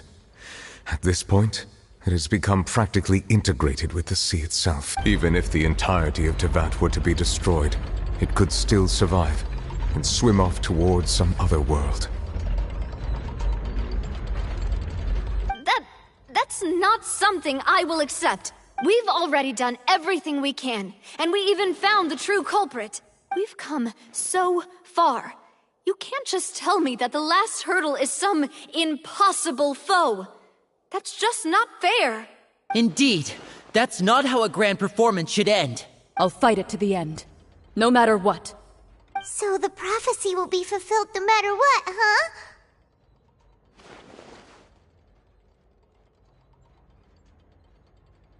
The prophecy. Yes, what has been prophesied will be fulfilled. You may view such things as the history of the future.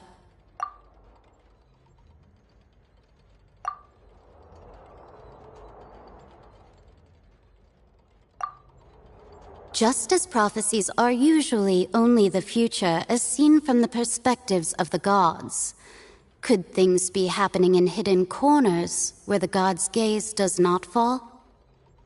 Ultimately, fate shall serve as your only guide, no matter what will happen in Tevat's future. All you need to do is to play your part.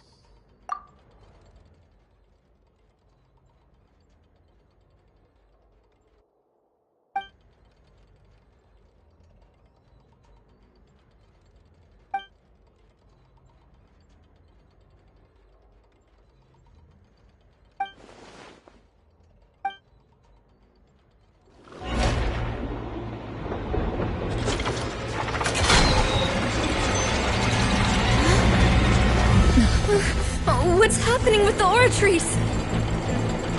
I believe it is preparing to carry out the death sentence.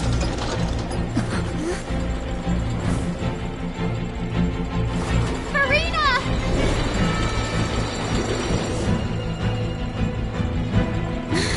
No, I still need answers.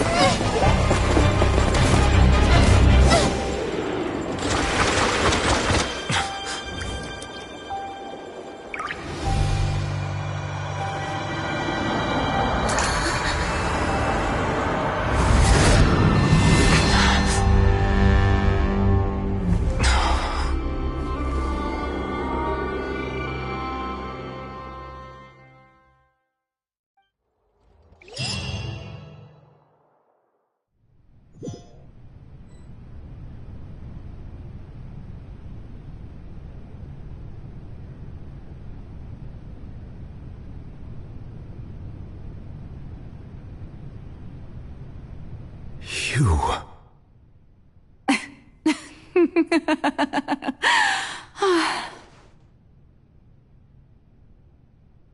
Sorry. That shocked expression on your face is just too amusing. I couldn't help myself. You are not Farina. Who are you? The sweet sound of bewilderment. Marvelous. A sure sign that my attempt to deceive everyone was a resounding success. But to answer your question, I am Focalor. You know, the god. Focalor? Why did you deceive us? Oh, that wasn't my goal, of course. Goodness, no.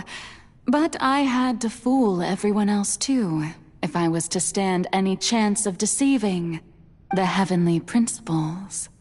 Deceiving the heavenly principles? It's all because of that pernicious prophecy. Dreadful, wasn't it? Everyone doomed to dissolve. Fontaine condemned to be flooded.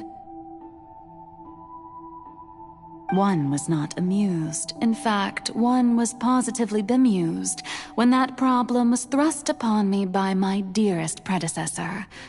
That's the former Hydro Archon Egeria, for the uninitiated.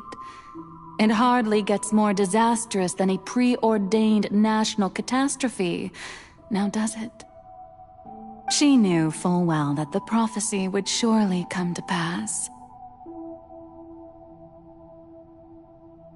And as one of the seven, she also knew full well that one defies the heavenly principles at one's peril.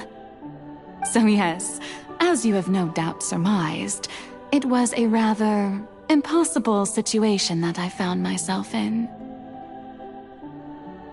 I spent a terribly long time mulling it over, alone on the ocean floor. And I was almost growing barnacles by the time I finally realized there was only one possible solution to this confounding conundrum. I had to outwit the heavenly principles, allow the prophecy to be fulfilled, ostensibly at least, while saving everyone at the same time. I'm a genius, I know. I can only assume that's why Egeria chose me as her successor. Although, looking back now, it was hardly the inheritance one dreams of. Between the task of saving the nation, the quotidian duties of the Hydro Archon, and not to mention the original sin of creating a new race of humans, I dare say she left me quite a colossal mess to clean up. But one can only play the hand one is dealt. I did not choose this, any more than I chose to be one of her Oceanid familiars. So you were also once one of the Oceanids, transformed into a human by Egeria's hand. Yes, I was. I always dreamed of becoming human. And I still do, even now. In my eyes, to be human is to be part of the greatest opera ever known. After becoming a god, I separated my divinity from my body and spirit, leaving behind only a self that was as naive and bewildered as my past self on her first day as a human being. The me you see before you now is that divinity, and the human counterpart I left behind, I named Farina. She could feel joy, sorrow, and everything in between. She could be as vain and conceited, or as meek and vulnerable as she wished. Her strengths were of a kind only a human could possess, as were her shortcomings. But in my eyes, Farina's humanity was what made her perfect. She was perfectly human in every way, the person I always wanted to be. Anyway, so then I cursed her. All part of the plan, of course.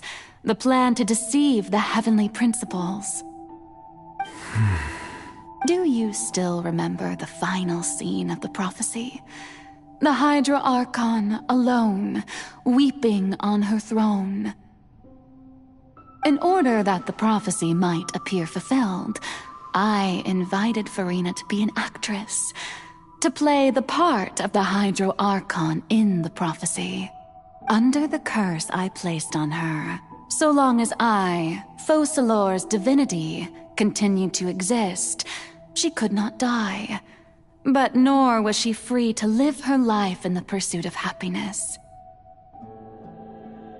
Instead, she was forced to take the stage in the opera house, to embrace the role of leading lady, to forever play the part of the god from the prophecy, all to create a deceitful appearance of that prophecy coming to pass.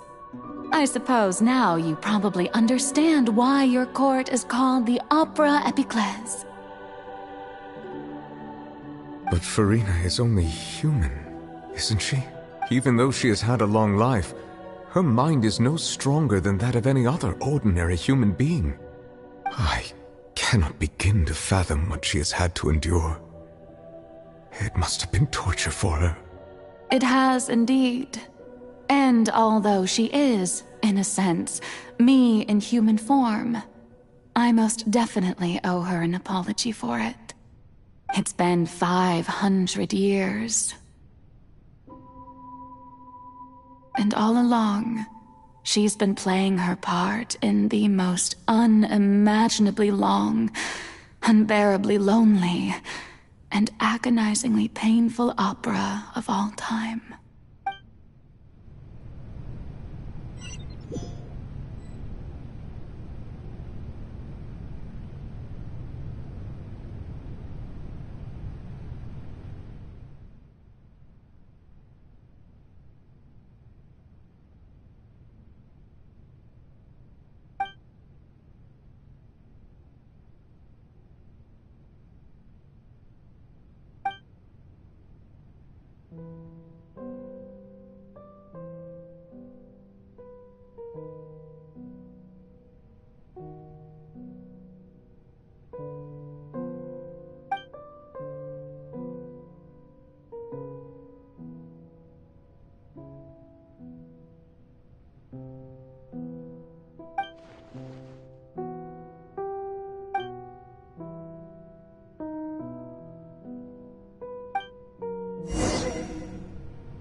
Oh, who permitted you to come onto the stage? Now, I understand your admiration for my august self, but I must ask you to keep to the rules. All right. It is not my intent to reprimand you. There is no need to state your name. Just be off with you. Do not distract me from my performance. Oh, do not jest. Can you not feel it? I am Focalor. The eyes of countless Fontanians are upon me. I must, at all times, display the utmost elegance and nobility.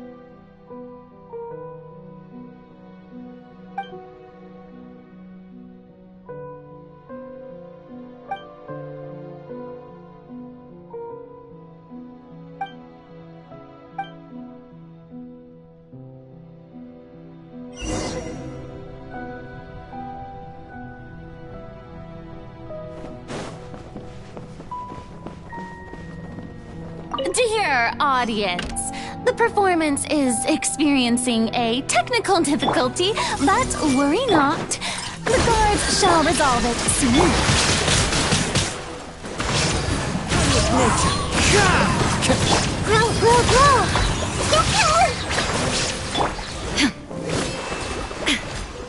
There is no escape! Just leave her alone. Windstrike! Shine down!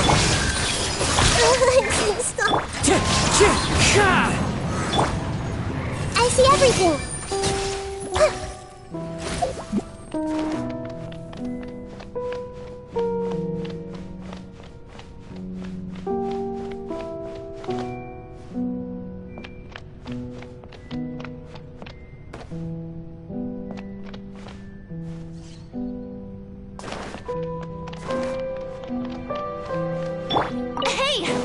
Gives. The audience is still watching me, you know. Guards? Wait, where are the guards? Guards!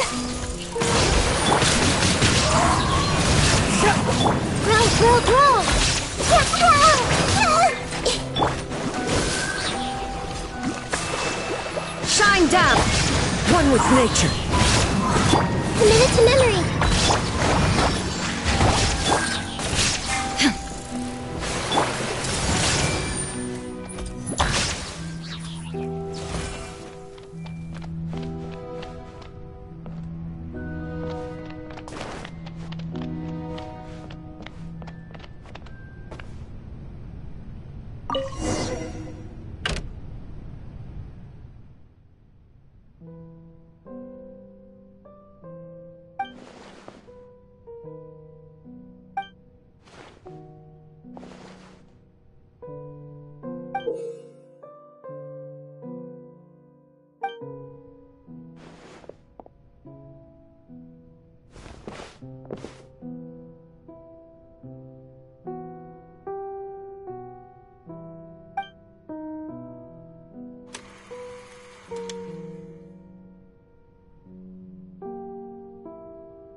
Furina. Huh? Who's that? Who's calling me? Where are you? Be not nervous. Be not afraid. I am before you. Wait a moment. You're near me? How can this be? Mirror you, huh? You know what? That's not bad. Let's go with that. Mirror me. What do you wish to say? The prophecy. Have you heard of it? What prophecy? Wait. I know. I think. I don't know why, but it's in my head somehow. The people will all be dissolved into the waters, and only the Hydro Archon will remain, weeping on her throne. Only then will the sins of the people of Fontaine be washed away. Oh, very good. You know it well. What's going on? I can't seem to remember anything clearly. The only thing I know for sure is this prophecy. Will it really come to pass? Yes, it will. And that is why I've come to you. Disaster will come to Fontaine sooner or later. Things will develop just as the prophecy declared. There is no escaping it. But doesn't that mean everyone will die? I'm a Fontainian just like them. Will I dissolve too? Oh, don't worry. Magical meetings exist in this world precisely to give people a chance to turn things around. It is the reason why you met me today. I will tell you how to save everyone, but you may have to suffer somewhat. Oh, so there's still hope after all. Goodness, you frightened me. You spoke so much and with so much certainty. As for the suffering, well, I will admit that the first thing that came to mind was, why do I have to be the one to suffer? But if the prophecy will come true, I'll also die anyway, right?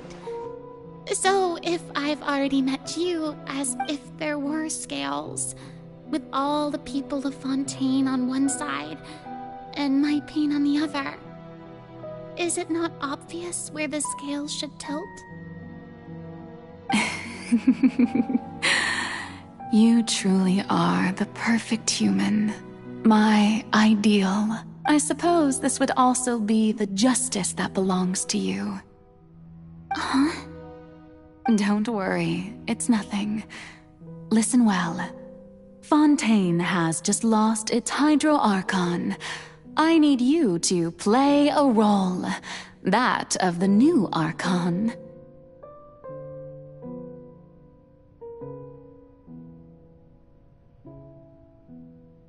Play as a god? That's right. You must begin a never-ending masquerade. You must never let anyone suspect your identity. If you can keep it up, then I shall have my way of defying this prophecy. But should your identity be revealed, then all hope will be lost. But how will I do this? A human assuming the role of a god without being exposed. Don't worry. What you must do is not to turn yourself into a real god. You simply need to play the role of a god as humans imagine them to be. Being a human yourself, I'm sure you already know what such an entity would be like. Remember, your true challenge will not be pursuing divinity, but contending against humanity. I'm still not sure I understand, but I'll try. So, how long am I going to have to play this role? To accomplish this mission, you will have to stay on the stage for many, many years. You will endure and not grow old until your task ends.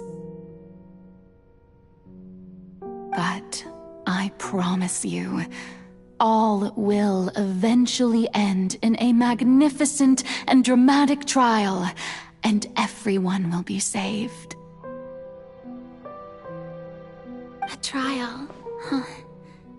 How exciting.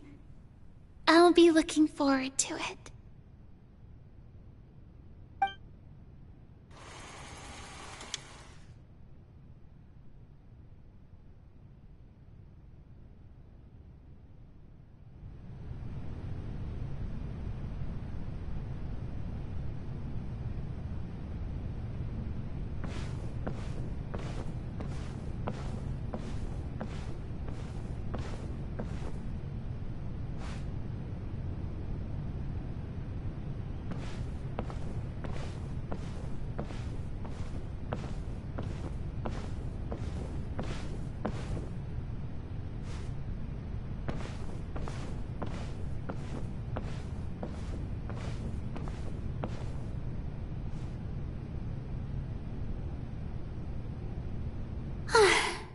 The Maison Cardinalise has announced my accession, but this is my first time facing the people.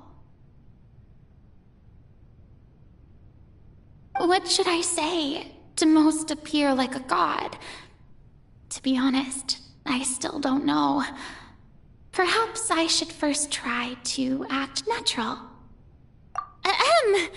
Ladies and gentlemen, good evening, and welcome to the Opera Epiclese. I'm sure you've all heard about how I have taken on the role of Hydro Archon. Indeed, I am Verena de Fontaine, your new Archon. In truth, I know little about becoming a nation's new god, but it will be my honor to guide you all. As the god Focalor, the god of justice, I shall do all within my power to lead you into an age of fairness and justice. Once again, thank you all for coming. If you should have any questions or suggestions, please send them to the Maison Cardinalise. The future of Fontaine will require us to work together, after all. This should do it. I thought I might stammer, but thankfully, I was able to convey my thoughts just fine. Okay, and next. That's the new Hydro Archon. Is this some kind of joke by the Maison? I would have thought that a being that surpasses humanity would be a bit more assertive. Hey, did you hear that? She even told us to send her suggestions there at the end. Shouldn't gods be all-powerful? She's being so modest. What's the difference between her and an ordinary person, then? If you ask me, perhaps the succession didn't actually happen. She might just be a Maison-backed puppet. Wait, what's going on? Why is everyone suspecting me of being a fake? Oh, this is bad. If I get exposed here, there'll be no saving the people from the prophecy. Right. Mirmi said that I just need to play the role of a god as humans imagine them to be. Calm down, Farina. Think. What do the people want? How would they imagine a god to speak and act? Assertive, with a strong sense of presence. One who can dispel all doubt. That is the character I'm fated to play.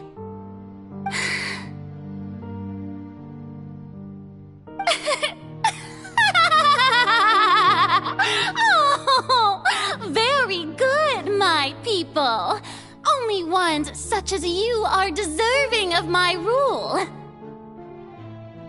Now, I was wondering if some weak puppet were to one day come onto the stage and claim ownership of this opera house, would the children of Fontaine follow them? Well, it seems that you would all see right through them. Having passed my test, you are qualified to witness wondrous trials alongside my august self, here in this opera house. You may consider my previous act a door gift of sorts. I thought it was a debut that suited the atmosphere. Now then, let us be reintroduced. Ah, so that was just a performance. How could I have forgotten that we were inside an opera house? Her personality? It's quite shocking, to be honest, but I suppose it's a better look than before. Such a fascinating and bold deity. How wonderful! Our future may yet be bright after all.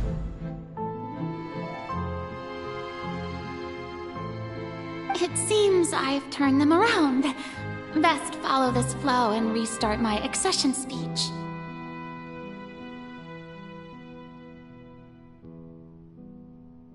My dear people, whether you acknowledge me or not, whether you trust me or nay, I say to you, keep faith in your ardor for justice. We have heard it said that this nation's sins can no longer be washed away. Well, I say that justice is most fragrant when it blooms amid sin. The scales of justice should not weigh heavy in the hands of its God. On one side, it must carry fairness and justice. And on the other, praise and applause. May law be the prayer on our lips. May judgment be our worship. Let us light the fires and drink to the future of Fontaine. There is no trouble in this world that justice cannot solve. All that is needed is for you, my people, to believe in it, heart and soul. So long as I, the Archon Focalor, stand within the Opera Epiclese, so long as I stand before the Oratrice, I shall even judge the gods of this world!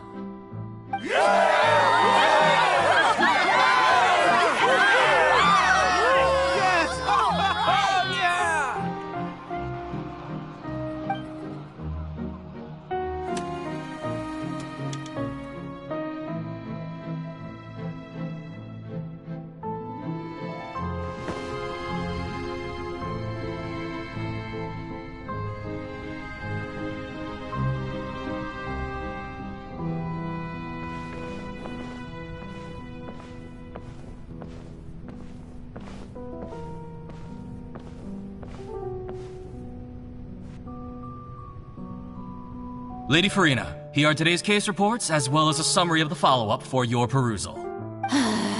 Come now. Was I not just at the Opera House in person? Besides, none of these trials were the one that I'm looking... If I may be so impertinent, what... A magnificent, dramatic, and wondrous trial. That's true. I fear I lack the ability to grasp your divine thought. No need for fright, and do not take what I said before too seriously. Go now, do your duties. The trial I await. It will come one day.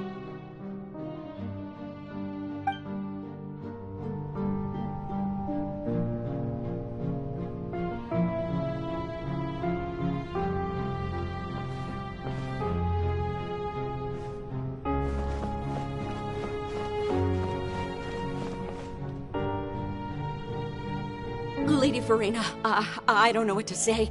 Thank you for agreeing to see me. No need to thank me. Or rather, thank your own sense of perseverance instead. Long have you stood in line to meet me, have you not? Oh, I'm afraid that's just an inevitable consequence of my divine charm. All right. Deoteria, is it? How is your son's illness? You remembered me, and you knew of my family, too. He is doing much better now. In fact, he is far more of an ardent believer than I. He was the one who forced me to seek an audience with you, and to bring your words back. Oh, good. Very good. If this should happen again in the future, please do not hesitate to come and tell me. Going down to citizens' homes every so often, while not usual practice, should serve as a fine change of pace. Oh, you're such a gentle and wise god.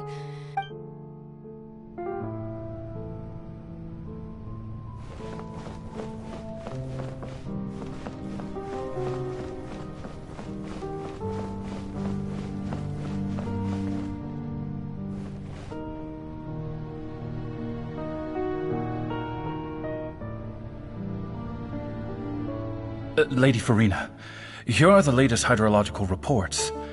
As for the specific parameters you asked to take note of... I see. It's as I thought, then. As your god, I did already expect this, but I wanted to see how far your human wisdom would allow you to analyze it.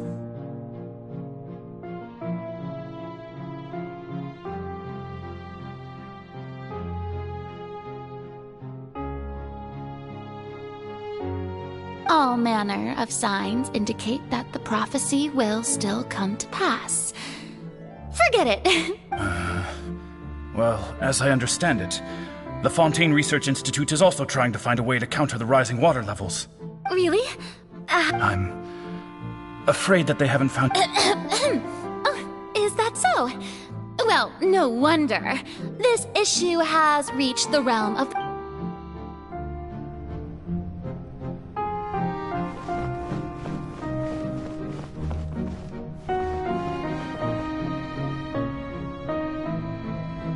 Is finally over.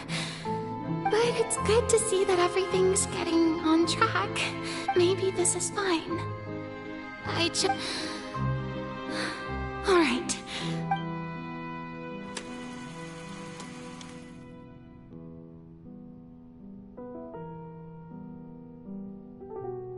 Lady Farina, here are the new trial reports for the latest cases, as well as a... There'll be no need for that. Lady Farina, Wait. Indeed, my dear, loyal citizen. Lady Farina, we're detecting significant hydrological anomalies near Poisson. Understood. Keep monitoring. Keep me informed should anything... I don't think I let anything slip today. I must show the people that there is nothing to worry about. I just don't know when these days will end. I feel utterly exhausted. Best to rest early today, too.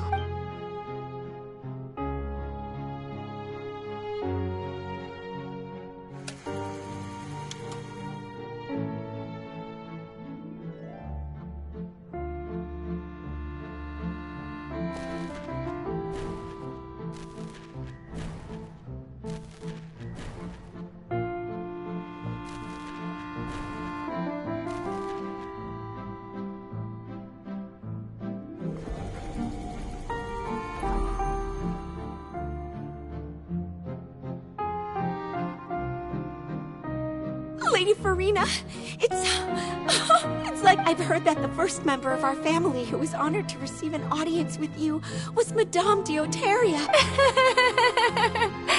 And what a fine family yours isn't. Surely you accept. What is it? Are you crying?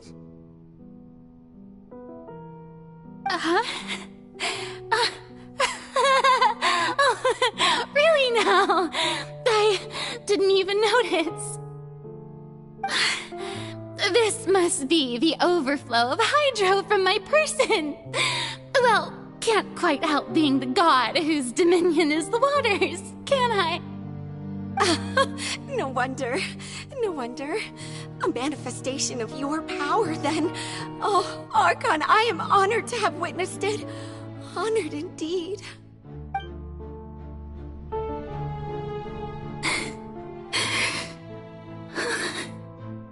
So interminable. So lonely. Just how much longer? Hundreds of years must have passed by now. Perhaps the show must go on for hundreds more. I never imagined that it would hurt so much. Have I reached my limit? No. Perhaps I reached it long ago. Today I didn't even notice my own tears. I want to tell someone, anyone, about this. But would that not destroy all I've done so far? I've conducted so many investigations across the centuries. But there's not even a sliver of hope that we might break the prophecy. All I can do is keep heart. I must maintain this act. It is the only way to save Fontaine. Please, mirror me. You have to succeed.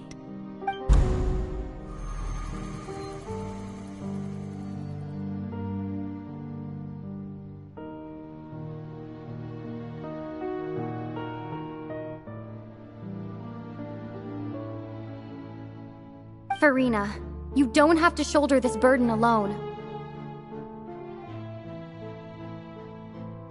Although I don't know what you might be keeping from everyone, your people are more than willing to share your burden with you.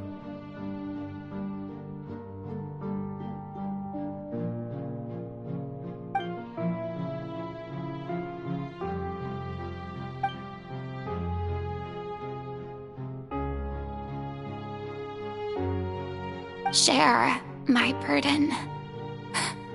That's impossible. It was fated right from the start that this would be my duty alone. But even if your burden doesn't need to be shared, you can still choose to confide in someone. Just share it with me. I'm what you'd call a witness. A witness? Yes, I've heard that you came to Tevat from beyond the stars, yes. In other words, you never belonged here.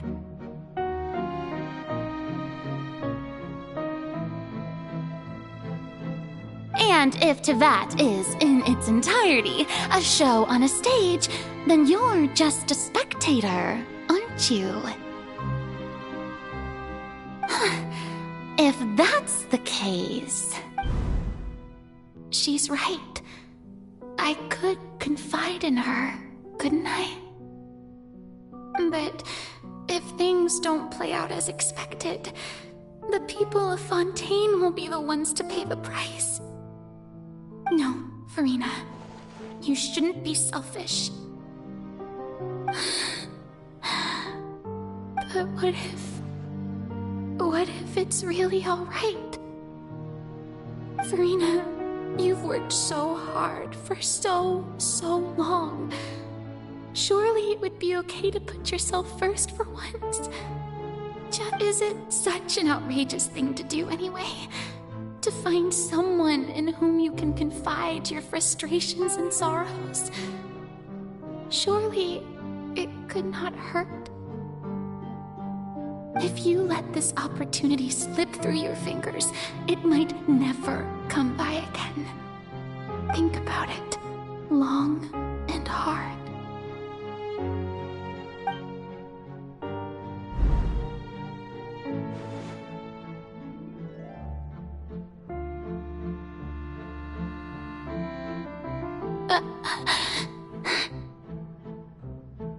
No, I have nothing to say.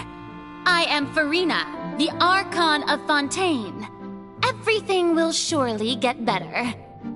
All you need to do, dear spectator, is to witness my performance until the curtains fall.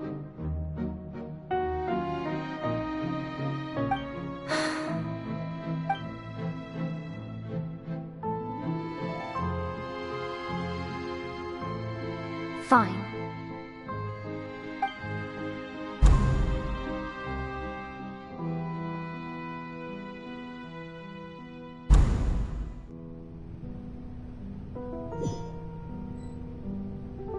So even Farina doesn't know the truth?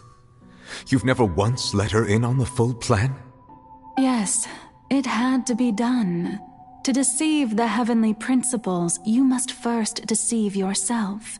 She did very well. If she had let her resolve falter even once in these 5 centuries, Fontaine would have been doomed to the most tragic fate. It seems that trusting humanity was the right decision after all. I believe that I understand how your deception works, but that is only half the truth, is it not? How would you build on this foundation to save the people of Fontaine? That is the most important thing.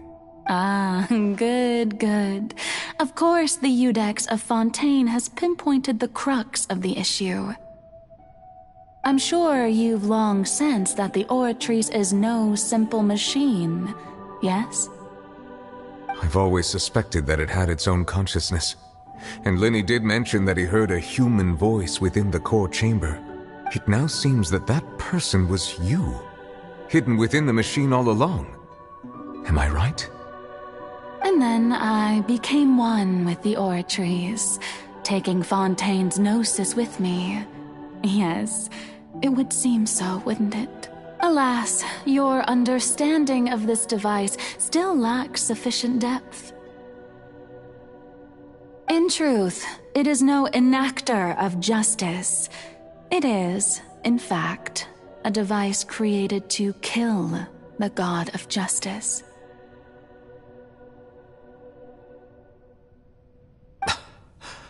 I beg your pardon? Oh, you have it.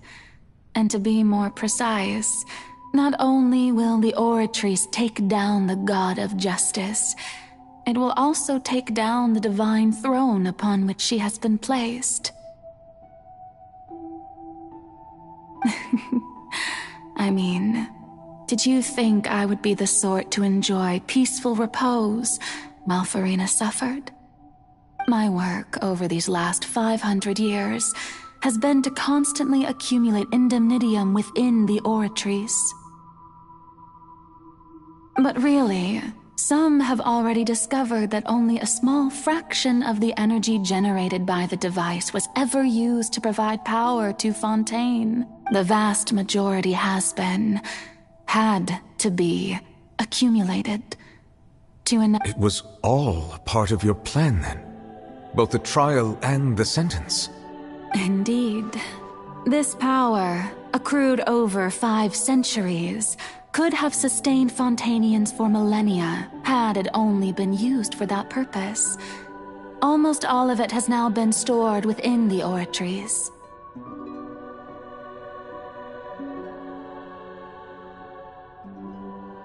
But only power of this magnitude could hope to destroy the Hydro Archon's divine throne, shaking the rules established by Celestia, and breaking through the institution that is the Seven.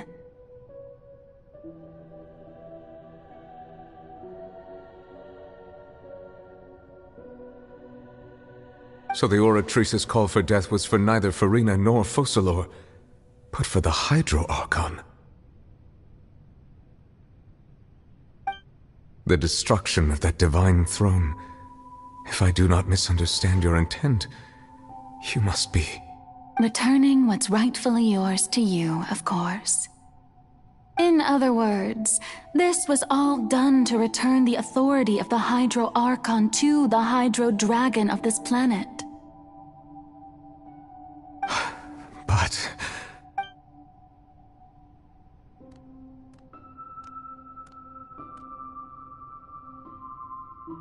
Oh, what? Getting sad again, are we? The authority of the ancient dragons shall soon be yours once more, O Hydro Dragon Sovereign. And this is the face you make.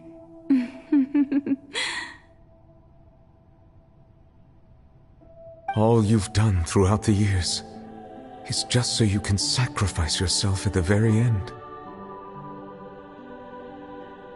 I've never quite seen it that way, you know.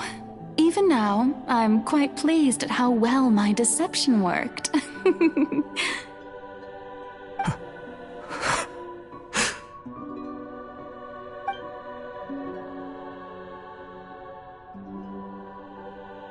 Hydro Dragon, don't cry.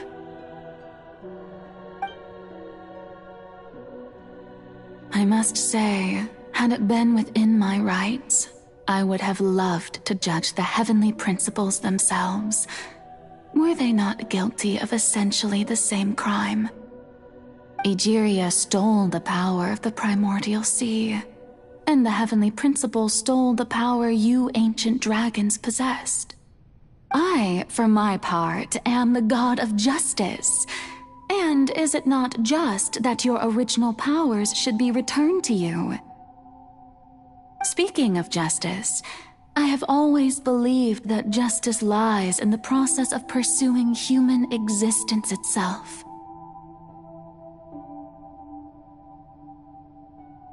So, if the theft of the primordial sea's might was Fontaine's original sin, then, leaving matters of procedural right and wrong aside, the descent of the Fontanians as humans and their right to exist in this world would be Fontaine's original justice. In other words, existence was Egeria's justice, and to me, justice is the continuation of that existence. Defying the prophecy and ensuring that Fontaine's people shall live on, that should be the justice enthroned over all others.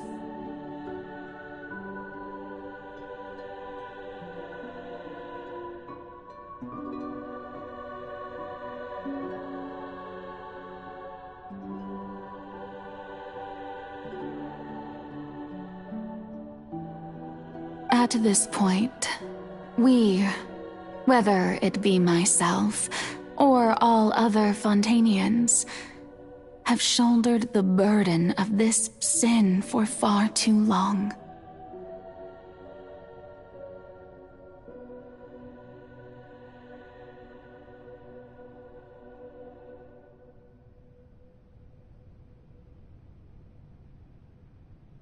Iudex Nervilette, the highest judge in our land, when you regain your full power as an elemental sovereign, what verdict shall you pass upon us?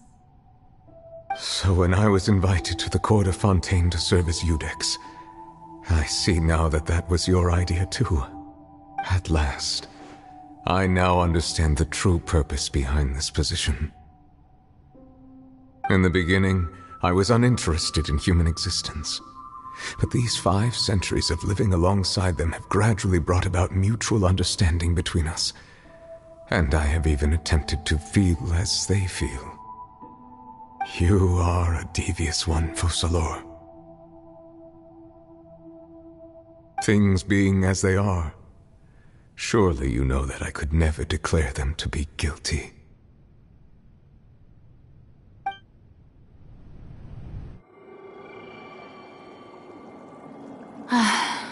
The hour of my execution is almost here. For the sinner, the curtain call has come. I know I may not sound it, but faced with death, I find myself a little afraid. Perhaps this is one thing both gods and humans have in common.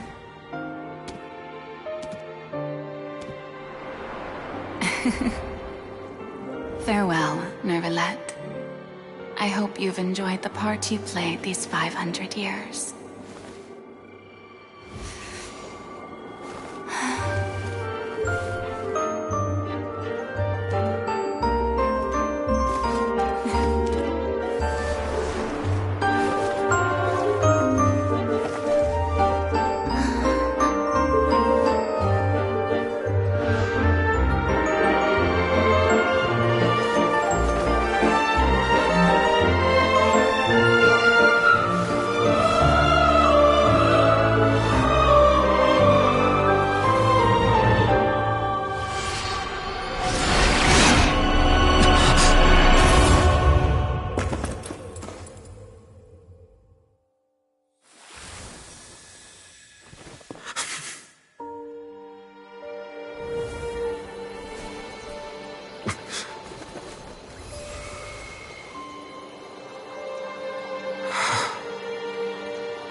Ex Nervalette, hereby declare,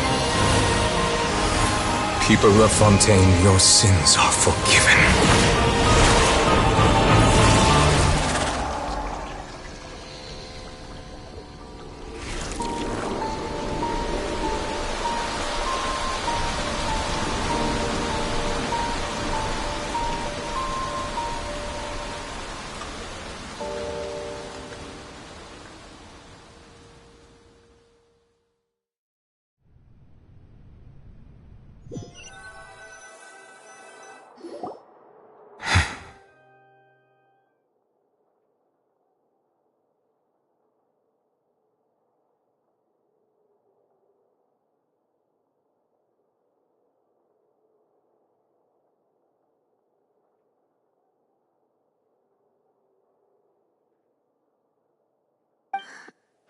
What just happened?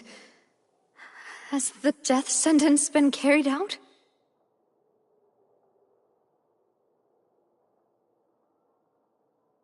Was that bright light some sort of misdirection?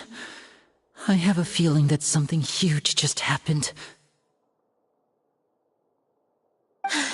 But since we're all still alive and haven't been dissolved, I assume whatever happened was good for us.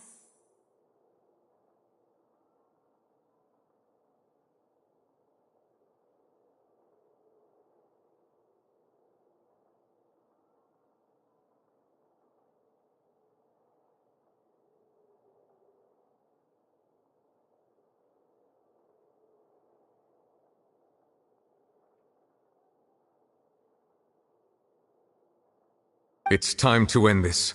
We must mete out punishment to that beast.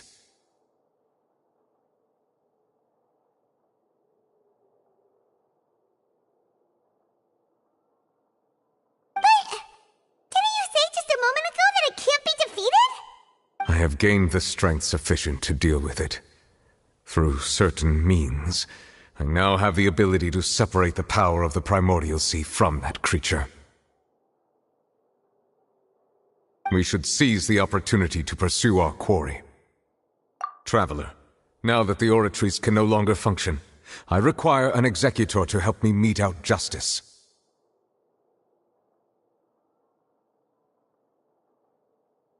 The root of the calamities befalling Fontaine, the beast that enacts the prophecy. Its name is the all-devouring narwhal. Come with me, traveler. The hour of execution has come.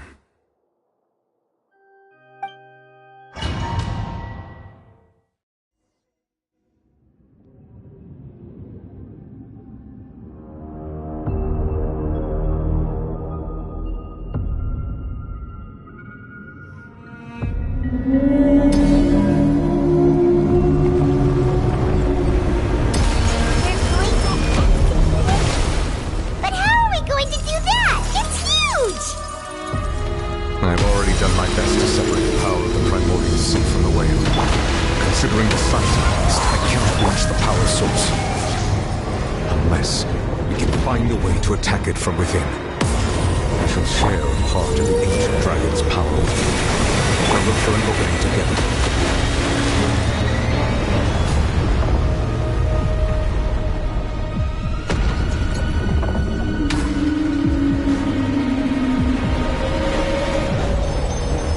I can feel its sorrow turning into hostility.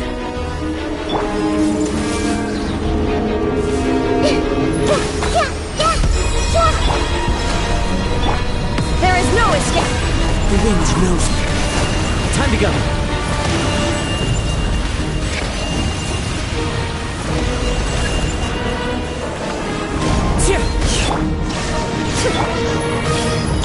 The all-devouring narwhal cannot resist its instinct to devour.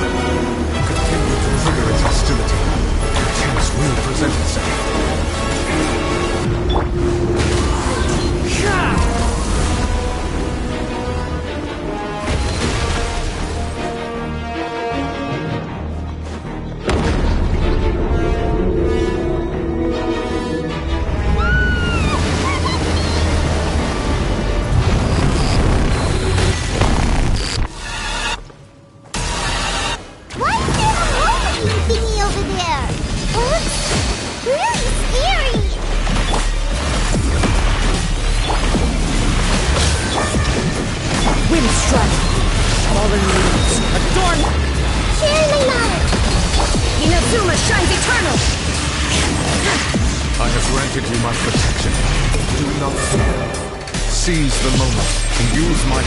Suppress its roots from within.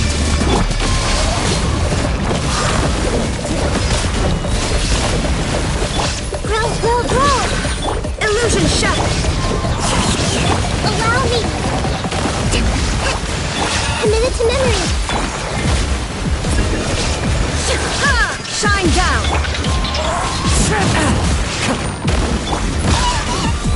This matrix! Wind strike! Grow! Rest and rebuild! Illusion shattered! Now you shall perish!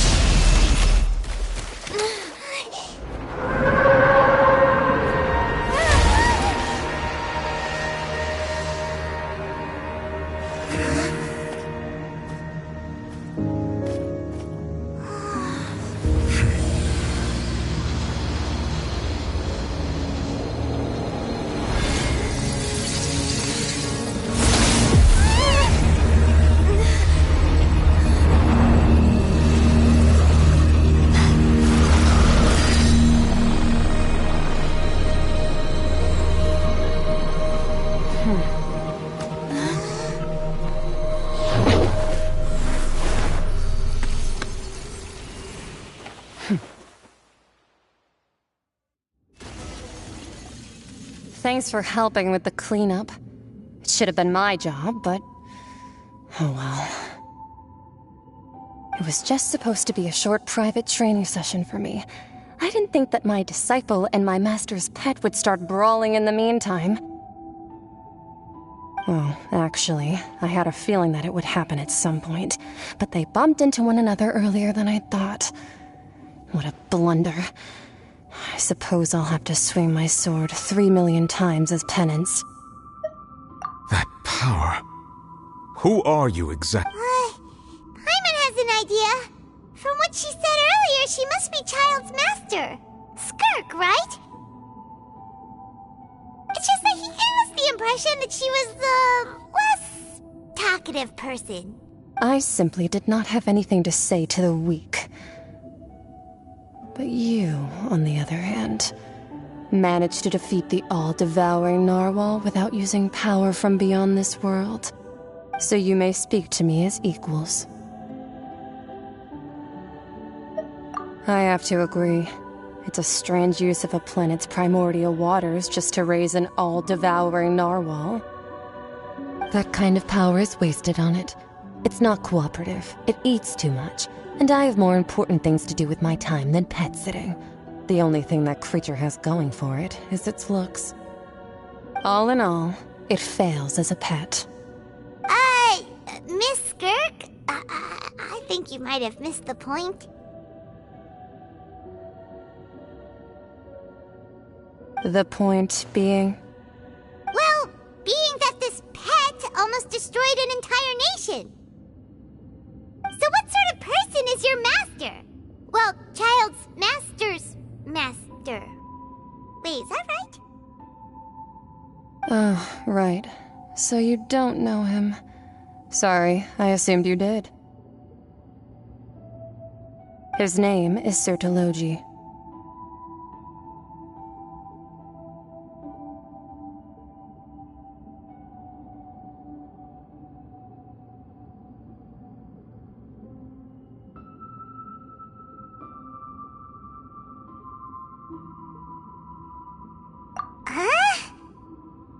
I am unfamiliar with that name.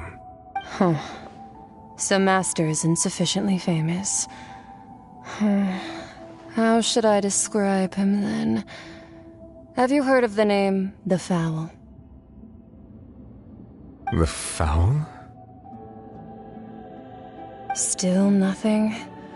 Well, how about the Visionary? Vetterfulnir then? Or Gold Rhindaughter? Ooh, that one we've heard!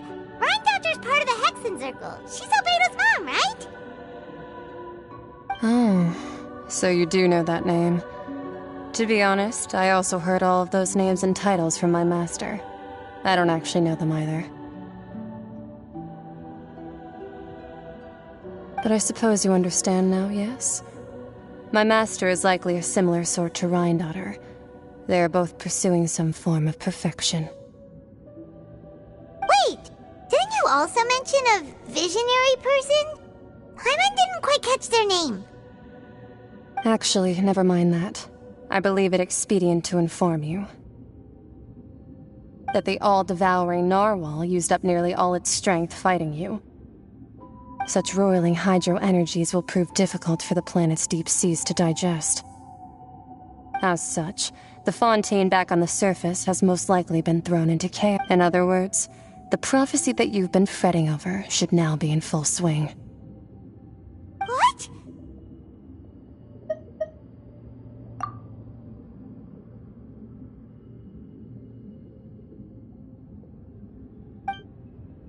Not to worry. Focalor has already met. In the end, the people will all be dissolved into the waters, and only Farina will remain, weeping on her throne.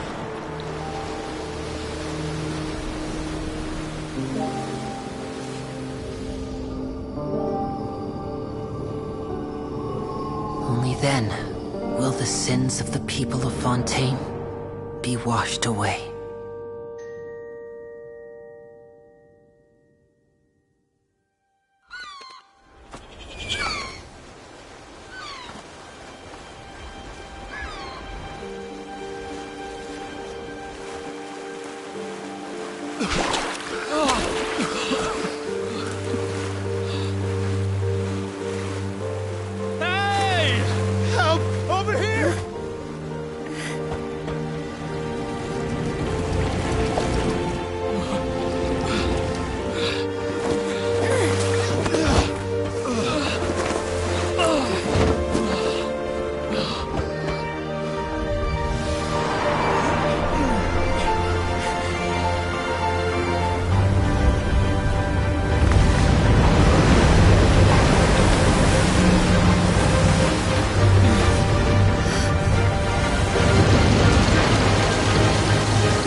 Guardians, initiate emergency rescue!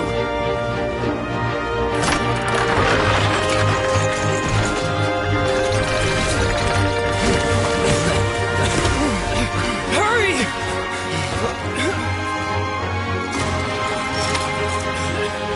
Hey, lend a hand!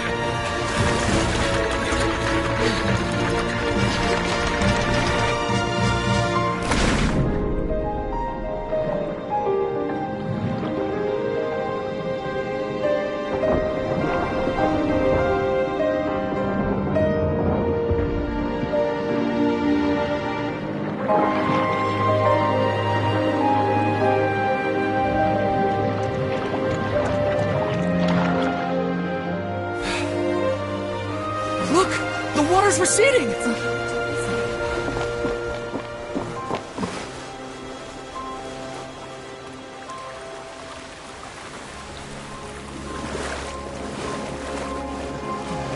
It's a miracle! Water's receding. We didn't dissolve. The prophecy was wrong. The prophecy was wrong.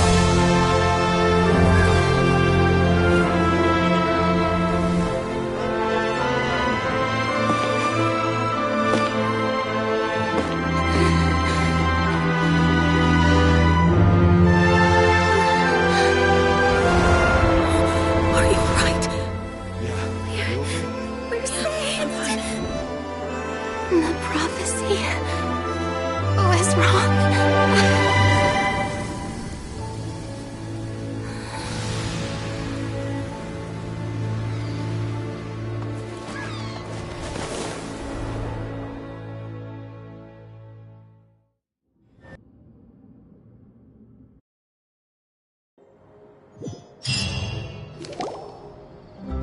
The soil renewed.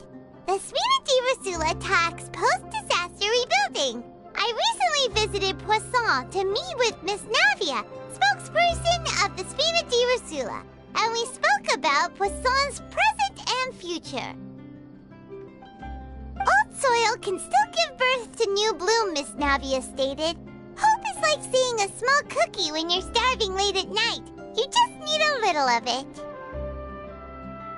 Skyship Winglet, lunar brain of the Fontaine Research Institute.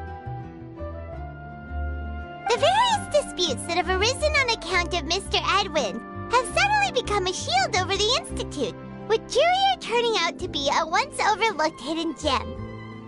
People always call the first researcher mad, but few know what to call the second. And should that latter person achieve a miracle, they would find it all the harder to find a word with which... Wow! Paimon barely recognizes the people in the reports.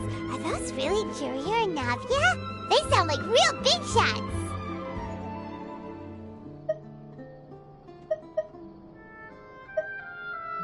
What do you think? Pretty enthralling, huh? The Steambird's idea was pretty simple. With the disaster just having passed, we would print a free edition packed to the margins with good news to calm people down. The value for these big scoops lies in their inevitable follow-ups. We'll publish further reports and go into the stories behind those people. Edwin's assistant, Jurier, created a true flying ship, while Navia is leading people in the reconstruction of their home.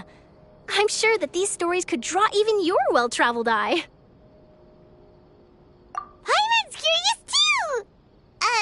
Wait a minute. Didn't we watch everything happen from start? And that's exactly why I'd like you to come conduct interviews with me. You're the best incubators of news, if you haven't noticed. And also, with you around, I'm sure I'll get to see that Duke.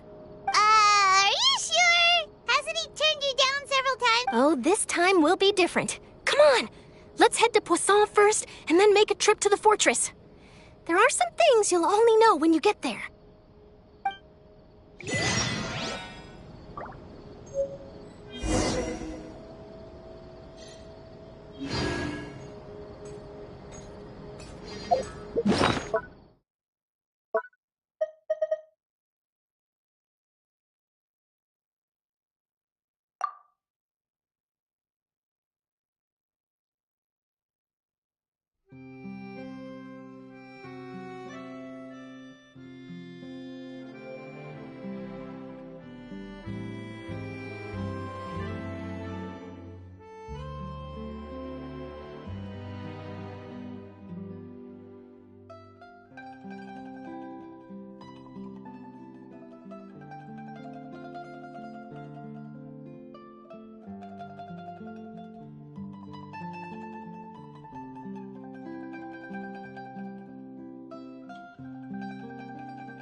Do we have anyone doing maintenance on this, statue?